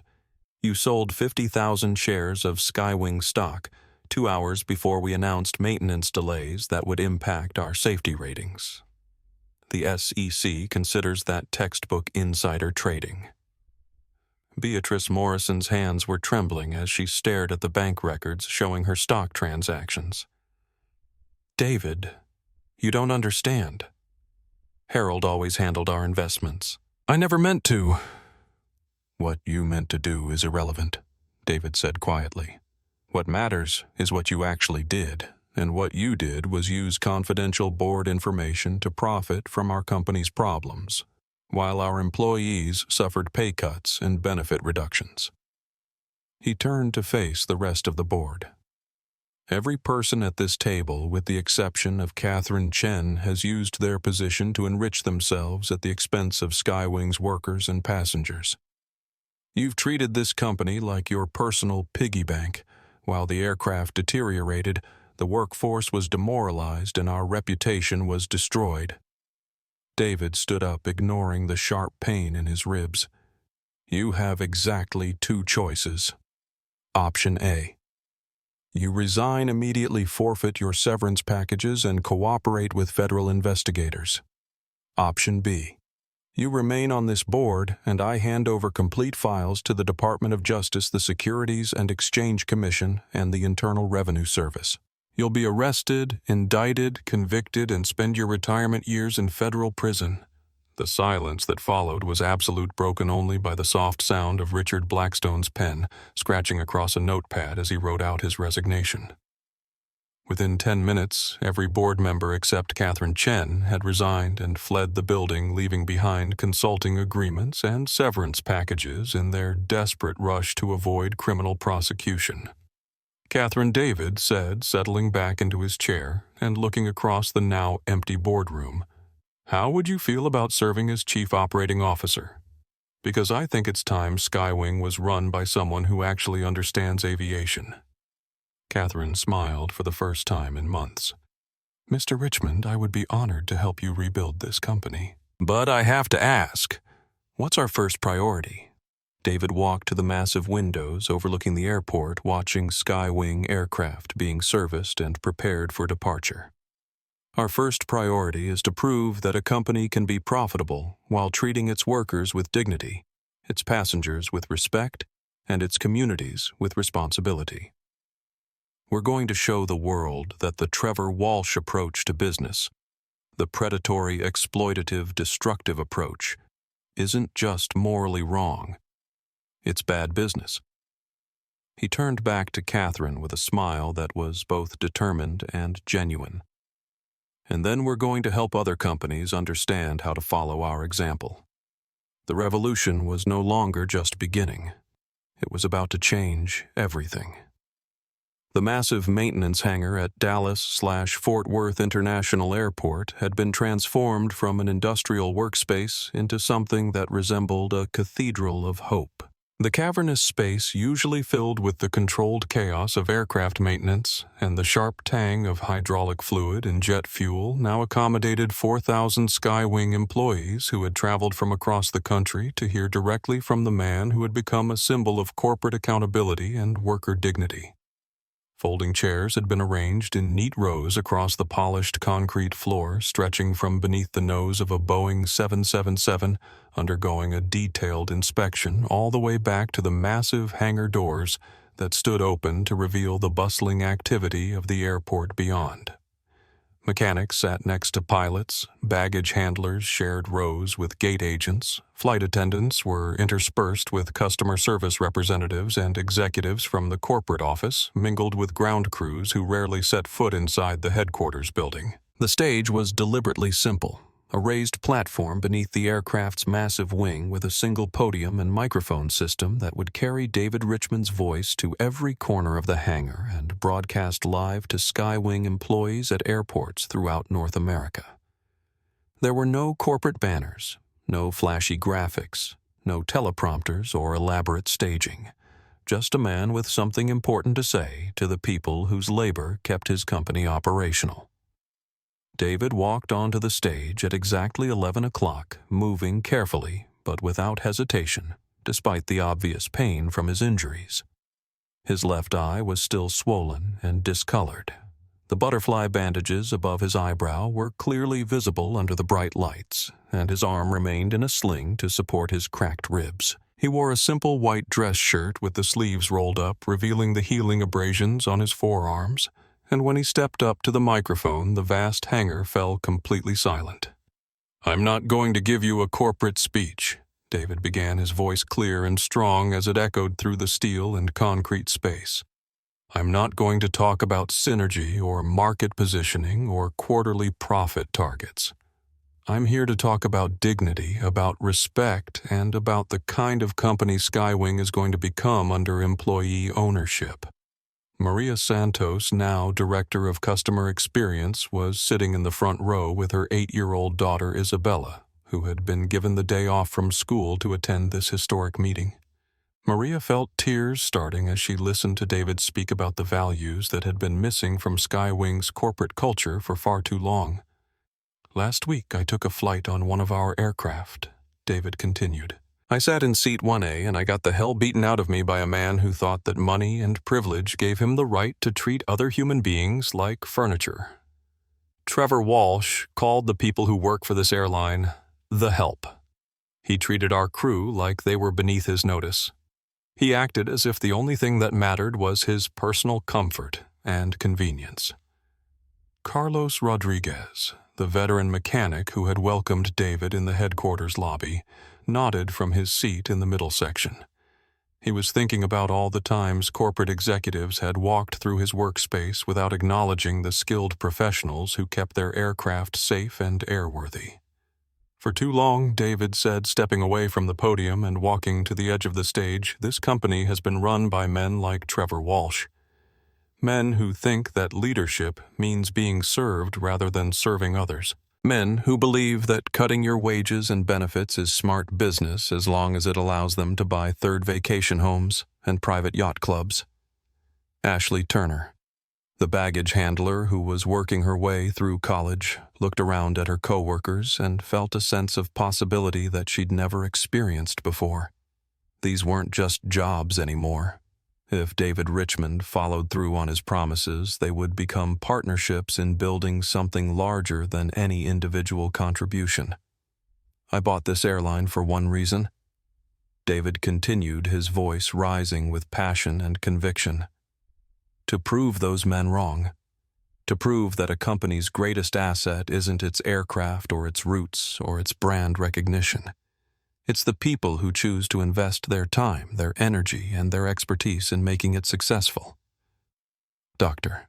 Elena Vasquez, who had flown to Dallas specifically to attend the town hall meeting, was recording the speech on her phone while taking notes for the article she was writing about corporate responsibility in the post-COVID economy. The transformation she was witnessing went far beyond simple policy changes. This was a fundamental reimagining of how American businesses could operate. Effective immediately, David announced, his voice carrying to every corner of the massive hangar, "We are implementing the Skywing Employee Ownership Trust. 40% of this company's voting stock is being transferred to a trust that will be controlled exclusively by the men and women who make Skywing function every day." The silence held for exactly 3 seconds before it shattered into a roar of approval that seemed to shake the steel framework of the building itself. People were hugging, crying, shouting, applauding. The emotional release was overwhelming as employees realized that they were no longer just workers, but owners of the company they'd been building with their labor for years. James Patterson, the Navy cadet who had helped restrain Trevor Walsh, had driven from his base in San Diego to attend the meeting. As he watched the celebration unfolding around him, he thought about the leadership principles he'd learned in the military and how rare it was to see those principles applied in corporate America. "We have a long road ahead," David said, raising his hand to quiet the celebration. "We need to modernize our aircraft fleet. We need to improve our customer service systems. We need to upgrade our facilities and invest in better training and technology. But most importantly, we need to change the culture that allowed people like Trevor Walsh to see our workers as disposable and our passengers as revenue sources rather than human beings." Catherine Chen, now serving as Chief Operating Officer, was taking detailed notes about the specific commitments David was making. She'd spent years fighting against the destructive policies that had nearly bankrupted Skywing, and now she was watching those policies being systematically dismantled and replaced with something better. "Every person in this hangar," David continued, "regardless of your job title or department or length of service, will receive an equal voice in how this company operates. The Employee Ownership Trust will have representation on our board of directors, input on major policy decisions, and access to complete financial information about our performance and planning." Roberto Martinez, a gate agent from Phoenix who had worked for Skywing for 15 years, felt his voice crack as he tried to explain to his wife over FaceTime what was happening. "Amr, he's saying we're going to own the company, not just work for it, actually own it. Our kids' college fund, our retirement savings, our family's future, it's all going to be tied to how well we do our jobs. And if anyone," David said, his voice becoming steel hard, "anyone ever treats you with disrespect or discrimination again, whether it's a passenger or a manager or a contractor or anyone else, You call me directly. You have my personal phone number, my email address, my commitment that Skywing will always stand behind employees who are doing their jobs with professionalism and dignity. The applause that followed was different from the earlier celebration. This was deeper, more sustained, filled with the emotional weight of people who had spent years being treated as expendable, finally hearing that their value was recognized and protected. As David concluded his remarks and stepped down from the stage, employees lined up to shake his hand, to share their stories, to express their gratitude for leadership that treated them like partners rather than overhead expenses. The formal meeting was over, but the real transformation was just beginning. Skywing Airlines would never again be the same company that Trevor Walsh had planned to liquidate for shareholder profit. Instead, it was becoming proof that American businesses could succeed by empowering their workers rather than exploiting them. The revolution was no longer theoretical, it was operational, and it was about to spread far beyond the airline industry. The federal courthouse in downtown Chicago was surrounded by media vans, protest groups, and curious onlookers who had gathered to witness what legal experts were calling the most significant corporate accountability trial of the decade. United States versus Trevor Walsh had become a symbol of something much larger than a simple assault case. It represented a public reckoning with the culture of entitlement and exploitation that had defined corporate America for far too long. Inside courtroom 742, the atmosphere was electric with anticipation as prosecutor Sarah Kim methodically presented evidence that painted Trevor Walsh not as a man who had simply lost his temper, but as someone whose assault on David Richmond was the inevitable result of years of unchecked privilege and systematic disrespect for anyone he considered beneath his notice. Trevor sat at the defense table, looking nothing like the confident hedge fund manager who had boarded Skywing Flight 492 just 6 months earlier. The expensive suits had been replaced by an Orange County jail jumpsuit. His carefully maintained appearance had given way to the gaunt, hollow-eyed look of someone who hadn't slept properly in months, and his entire demeanor suggested a man who had finally understood that his money and connections couldn't shield him from the consequences of his actions. "Ladies and gentlemen of the jury," Prosecutor Kim said during her opening statement, "this case is about more than one man's decision to commit assault on an airplane. It's about a pattern of behavior that demonstrates complete disregard for the dignity and safety of anyone Mr. Walsh considered to be beneath his social status." She gestured toward the defense table where Trevor was trying to avoid eye contact with the packed gallery. "The evidence will show that Trevor Walsh didn't assault David Richmond because of a seating dispute or because he'd had too much to drink.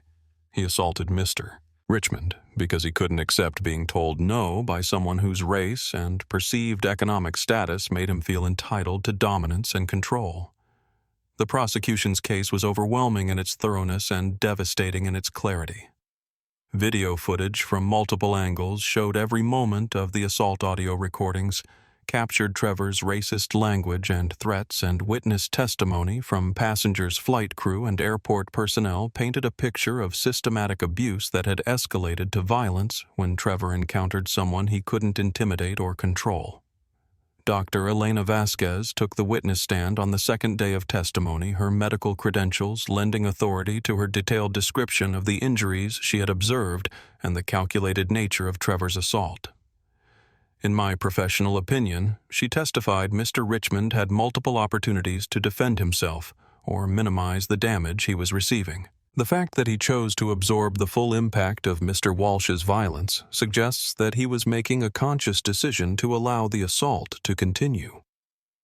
And why would someone make that choice, Prosecutor Kim asked. Because he understood that sometimes exposing the truth requires personal sacrifice. Mr. Richmond allowed himself to be beaten bloody so that everyone could see exactly who Trevor Walsh really was beneath his corporate facade. James Patterson, now a sergeant in the Marine Corps, provided military perspective on the assault. "Ma'am, I've been trained to recognize threatening behavior and assess combat situations. What I witnessed on that aircraft wasn't a fight between two men. It was a systematic assault by someone who knew his victim wouldn't fight back. Mr. Walsh was essentially torturing someone who had chosen to remain nonviolent. But the most damaging testimony came from Jessica Rivera Trevor's former executive assistant, who spent 4 hours detailing the culture of abuse and exploitation that had characterized Walsh and associates throughout her employment there. She described the bribes, the market manipulation, the discriminatory behavior toward employees and service workers, and the complete lack of accountability that had allowed Trevor to operate with impunity for years. Mr. Walsh once told me Jessica testified that the world was divided into predators and prey, and that anyone who couldn't afford first-class accommodations was automatically prey. He said that people like that didn't deserve respect or consideration because they hadn't earned the right to matter. Trevor's defense attorney, Arthur Sterling, attempted to portray the assault as an isolated incident, the result of alcohol consumption and personal stress, rather than evidence of his client's character. But every argument Sterling made was undermined by the extensive documentation of Trevor's pattern of abusive behavior and the clear evidence of racial motivation in his assault on David Richmond. "Ladies and gentlemen," Sterling argued during his closing statement, "my client made a terrible mistake. He acted inappropriately under the influence of alcohol and medication. But sending a man to prison for decades because of one moment of poor judgment serves no one's interests and certainly doesn't advance the cause of justice." Prosecutor Kim's closing argument was a masterpiece of moral clarity and legal precision. Mr. Sterling would have you believe that beating a man bloody because of his race is a moment of poor judgment. But the evidence shows that Trevor Walsh's assault on David Richmond was the predictable result of a lifetime spent believing that money and privilege exempted him from treating other people with basic human decency. She walked over to stand directly in front of the jury box. "This isn't just about punishing one man for one crime. This is about sending a message that America will no longer tolerate a system that allows wealthy individuals to abuse, exploit, and assault anyone they consider beneath their notice. Your verdict will determine whether we continue to enable this behavior or whether we finally hold people like Trevor Walsh accountable for the harm they cause." The jury deliberated for less than 3 hours before returning guilty verdicts on all charges: aggravated assault, hate crime enhancements, interfering with the operation of a commercial aircraft, and conspiracy to commit securities fraud. As the verdicts were read, Trevor Walsh slumped in his chair and began sobbing. Not the dignified tears of someone accepting responsibility, but the desperate, ugly crying of a man who had finally realized that his actions had consequences he couldn't avoid or negotiate away. Judge Patricia Williams sentenced Trevor Walsh to 25 years in federal prison without the possibility of parole, plus restitution of $50 million to Skywing Airlines and its employees. "Mr. Walsh," she said from the bench, "you represent everything that is wrong with unchecked privilege and corporate power. Your assault on Mr. Richmond was not an isolated incident. It was the natural result of a lifetime spent believing that your wealth exempted you from treating others with dignity and respect." As federal marshals led Trevor away in shackles, David Richmond sat in the gallery watching the man who had tried to destroy his company being removed from society. There was no satisfaction in Trevor's destruction, no sense of personal revenge accomplished. Instead, David felt the weight of responsibility that came with having used his own suffering to expose a system that had harmed countless others. Outside the courthouse, David gave a brief statement to the assembled media. "Today's verdict isn't about punishment. It's about prevention. It's about ensuring that corporate executives understand that treating workers and passengers with dignity isn't optional, it's mandatory. And it's about building a business culture that values human beings over profit margins." The trial had lasted 3 weeks, but its impact would last for decades as other companies began implementing policies designed to prevent their own Trevor Walsh incidents. The revolution that had begun with one man's decision to endure a beating rather than fight back was now reshaping American business culture in ways that would have been impossible to imagine just months before. Justice had been served, but more importantly, justice was being institutionalized throughout an entire industry. The Skywing Airlines Customer Service Training Center in Denver was a study in corporate transformation made visible through human faces and personal stories. 6 months after the infamous Flight 492 incident, the facility had become something unprecedented in American business culture, a place where employees were trained not just in technical skills and company policies, but in the fundamental principle that treating people with dignity wasn't a customer service technique, but a moral imperative. Maria Santos stood at the front of a classroom filled with new hire flight attendants, her title of Director of Customer Experience, reflecting a journey that had taken her from a nervous gate agent afraid of losing her job to one of the most respected voices in the aviation industry. The woman who had once trembled while serving Trevor Walsh was now training others to handle difficult situations with the confidence that came from knowing their company would always support them when they stood up for what was right. The most important thing you need to understand, Maria told her trainees, is that we don't serve first-class passengers and coach passengers. We serve human beings who have chosen to trust us with their safety, their time, and their travel experience.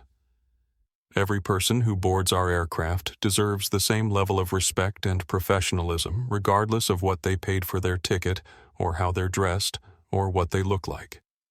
Ashley Turner, who was now working as Maria's assistant while finishing her business degree, raised her hand from the back of the room. Maria, what do we do if a passenger becomes abusive or discriminatory toward crew members or other passengers? How do we handle that without escalating the situation? Maria smiled, remembering her own fear during the Trevor Walsh incident. Ashley, we have something most airlines don't have: complete backing from ownership when we stand up for our values. If someone becomes abusive, you document everything you protect yourself and your colleagues, and you know that David Richmond himself will review every incident personally. We're not just employees anymore. We're owners of this company, and we have both the authority and the responsibility to maintain our standards. Across the country at Skywing's maintenance facility in Miami, Carlos Rodriguez was leading a team of aircraft technicians through a comprehensive inspection of a Boeing 737 that had just completed a major overhaul. The same man who had once bent his back for 30 years while corporate executives ignored safety concerns in favor of cost savings was now the Director of Technical Operations, overseeing a maintenance program that had become the industry standard for thoroughness and excellence. "Listen up," Carlos told his team as they gathered around the aircraft's engine compartment. "This inspection is going to be reviewed by the FAA, by our insurance company, and by Mr. Richmond personally. But more importantly, it's going to be reviewed by the families who board this aircraft next week. We're not just fixing planes, we're protecting people's lives, and that's a responsibility we take seriously." Robert Chen, a veteran mechanic who had joined Skywing from a competitor that had laid him off during COVID, looked up from the hydraulic system he was testing. "Carlos, I've been working on aircraft for 20 years, and I've never seen a company that actually invested in proper maintenance equipment and training. Most places, they want you to fix things as cheaply and quickly as possible. Here, it feels like they actually care about doing things right." "That's because we do," Carlos replied. "When employees own 40% of the company's safety isn't just a regulatory requirement, it's protecting our own investment.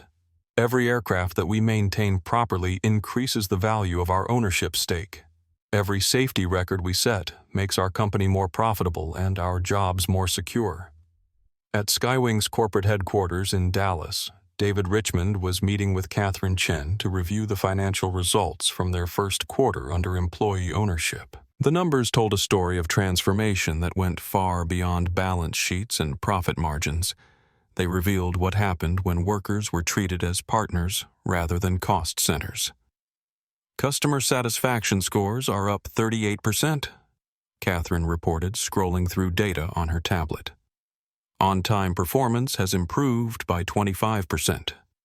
Safety incidents are down 60%. Employee turnover has dropped to the lowest levels in our industry. And most remarkably, we're profitable for the first time in 3 years." David looked out the window at the busy airport below, watching Skywing aircraft being loaded and prepared for departure with the kind of efficiency that came from employees who took personal pride in their work. Catherine, what do you think is driving these improvements? Is it the employee ownership structure, the policy changes, or something else? Catherine considered the question carefully. I think it's dignity, she said finally. When people feel respected and valued when they know their contributions matter and their voices are heard, they perform at levels that seemed impossible under the old system.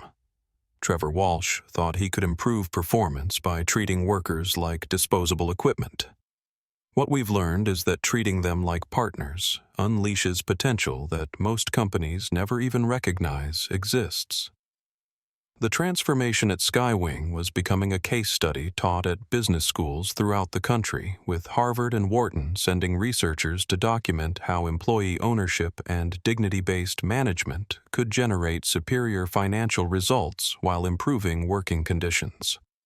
Other airlines were beginning to implement similar programs, and companies in entirely different industries were experimenting with versions of the Skywing model.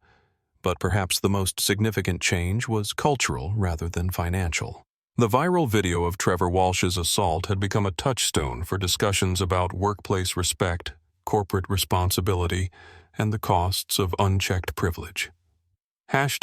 #dignity, not optional, had become a movement that extended far beyond the airline industry, as workers in restaurants, retail healthcare, and other service sectors began demanding the kind of treatment that Skywing employees now took for granted. Dr. Elena Vasquez, who had documented the original assault, was now consulting with companies that wanted to implement anti-discrimination training programs. What people don't understand, she explained to executive teams, is that the Trevor Walsh incident wasn't an anomaly. It was an extreme example of behavior patterns that exist throughout corporate America. The difference is that most workplace abuse doesn't get captured on video and shared 50 million times. James Patterson, now a Marine Corps captain stationed at Camp Pendleton, frequently spoke to military leadership classes about the lessons he'd learned from watching David Richmond's response to violence. Sometimes the most effective form of resistance is refusing to respond with equal force, he would tell his students. David Richmond could have destroyed Trevor Walsh physically, but instead he chose to destroy the entire system that Walsh represented. That's strategic thinking at the highest level. As Skywing continued to grow and prosper under employee ownership, David Richmond found himself increasingly focused on the broader implications of what they'd accomplished. The company had become proof that American businesses could succeed financially while treating workers, passengers, and communities with respect and dignity. But more than that, Skywing had become a symbol of possibility, evidence that the seemingly inevitable race to the bottom in corporate behavior wasn't actually inevitable at all. It was a choice, and companies could choose to build something better if they were willing to prioritize human dignity over maximum profit extraction. The revolution that had begun with one man's decision to endure a beating rather than fight back was now reshaping American business culture in ways that would benefit millions of workers and customers for generations to come. The captain's announcement crackled through the cabin of Skywing Flight 287 as the aircraft began its descent toward Chicago O'Hare, the same airport where everything had changed exactly 1 year ago. Ladies and gentlemen, we're beginning our initial approach to Chicago. The weather is clear, winds are calm, and we should be at the gate in approximately 20 minutes. Thank you for flying Skywing, where every passenger matters and every employee is an owner. David Richmond sat in Seat 1A, the same seat where Trevor Walsh had assaulted him 12 months earlier, reviewing documents for the congressional hearing on corporate accountability that he would testify at the following week. The physical scars from that day had long since healed, but the transformation they had catalyzed continued to ripple through American business culture in ways that surprised even David himself. The young man in Seat 1B was clearly agitated about something, fidgeting with his phone and sighing loudly every few minutes as he scrolled through what appeared to be urgent business emails. He was probably in his early 30s, well-dressed in an expensive suit, and carried himself with the kind of barely controlled impatience that suggested someone accustomed to having his demands met immediately and without question. "Excuse me," the young man said to Jennifer Martinez, the flight attendant serving their section, his tone sharp and demanding. "I asked for sparkling water 15 minutes ago. This is first-class service, and I expect first-class response times. What's the holdup?" Jennifer, who had been with Skywing for 8 years and had watched the company transform under employee ownership, responded with professional courtesy, but without the fearful deference that might have characterized her response in the past. "I apologize for the delay, sir. We're experiencing some turbulence that's made service more challenging, but I'll get that sparkling water for you right away." "I don't want to hear excuses." The young man snapped, his voice rising enough to attract attention from other passengers. "I paid for premium service, and that means getting what I want when I want it. I don't care about turbulence or any other operational issues. That's your problem to solve, not mine to accommodate." David looked up from his documents, recognizing the familiar pattern of entitlement and aggression that he'd learned to identify in the years since Trevor Walsh's assault. The young man's behavior wasn't as extreme as Walsh's had been, but it represented the same fundamental disrespect for service workers that had created the culture Walsh embodied. "Relax," David said quietly, his voice carrying the calm authority that had made him one of the most respected voices in American business. "She's doing her job, and she's doing it well. The turbulence isn't her fault, and neither is your apparent inability to wait a few minutes for a beverage." The young man turned to stare at David, taking in his appearance and clearly trying to decide whether this was someone who deserved his attention or someone he could safely dismiss. David was dressed casually in jeans and a polo shirt, his understated appearance giving no obvious indication of his position or authority. "I'm sorry," the young man said with barely concealed condescension, "but I don't remember asking for your opinion about how I interact with service staff. This is between me and her, and I'd appreciate it if you'd mind your own business." David smiled slightly, the same patient expression that had infuriated Trevor Walsh during their confrontation. "Actually, this is my business. This is my airline. These are my employees, and that woman you're berating is also my co-owner in this company. When you disrespect her, you're disrespecting all of us." The young man's expression shifted from condescension to confusion as he tried to process what David was saying. "Your airline? What are you talking about?" Jennifer Martinez looked over from the galley where she was preparing the sparkling water, her eyes widening as she realized what was happening.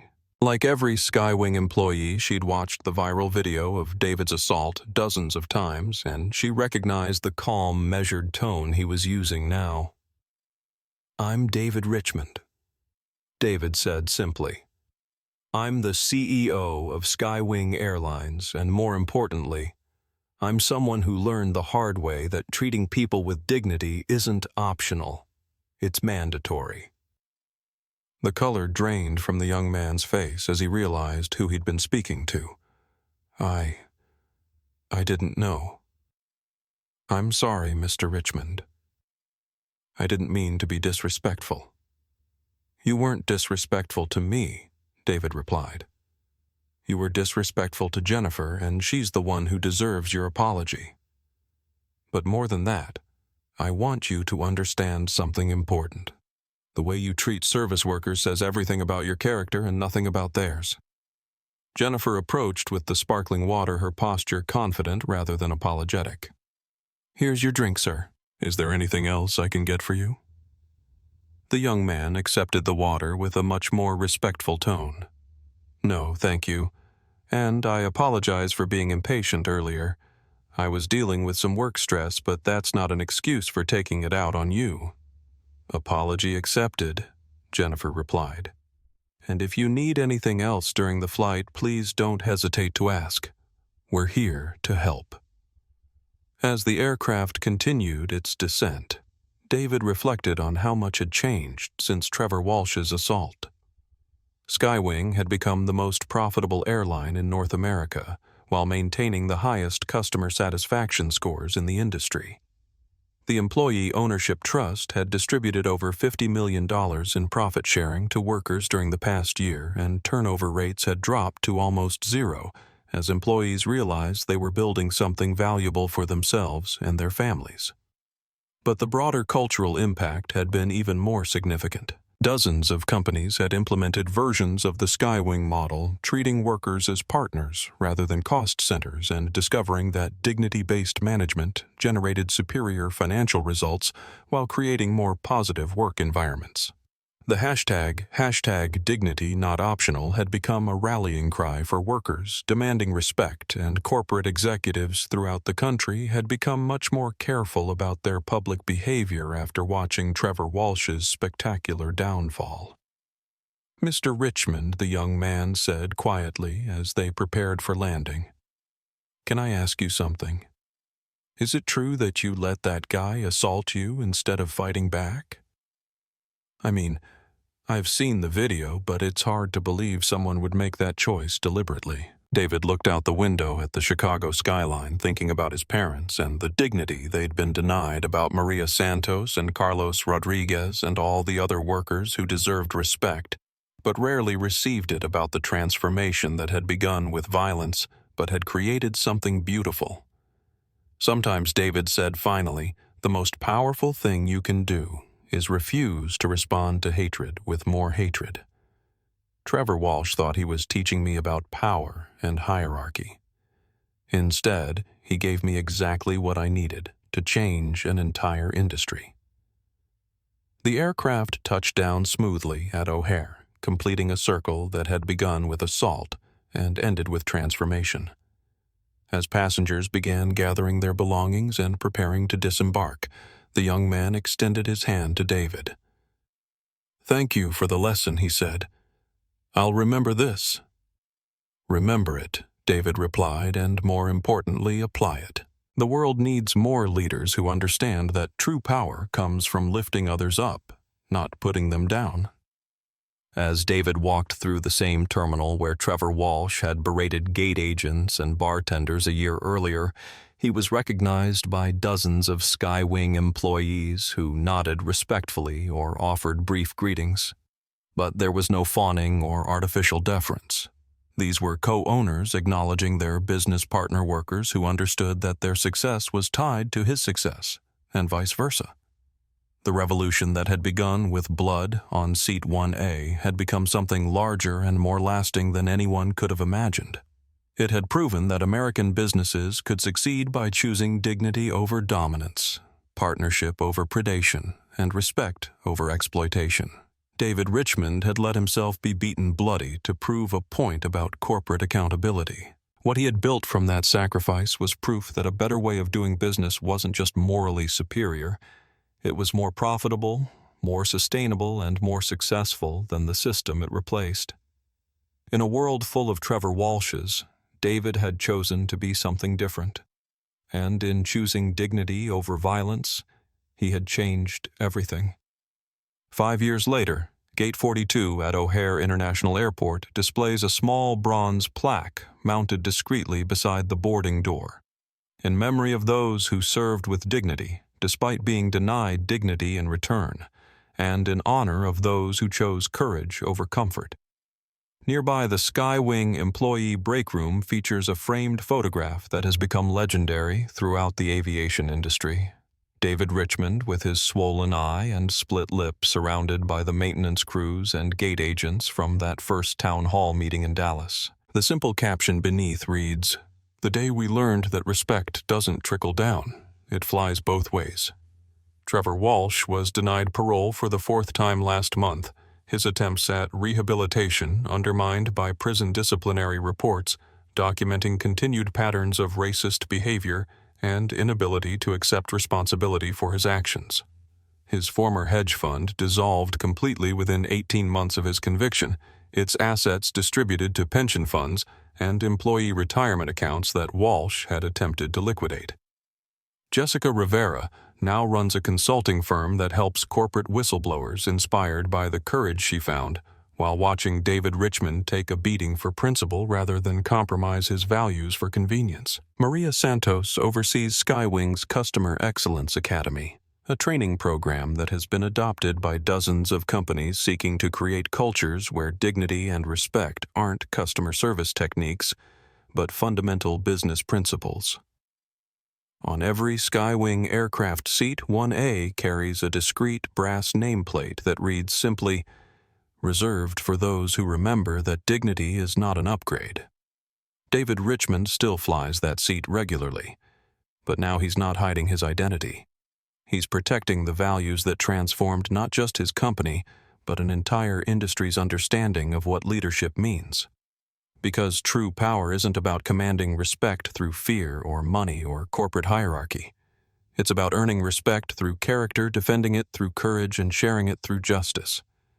In a world that produces too many Trevor Walshes, the choice remains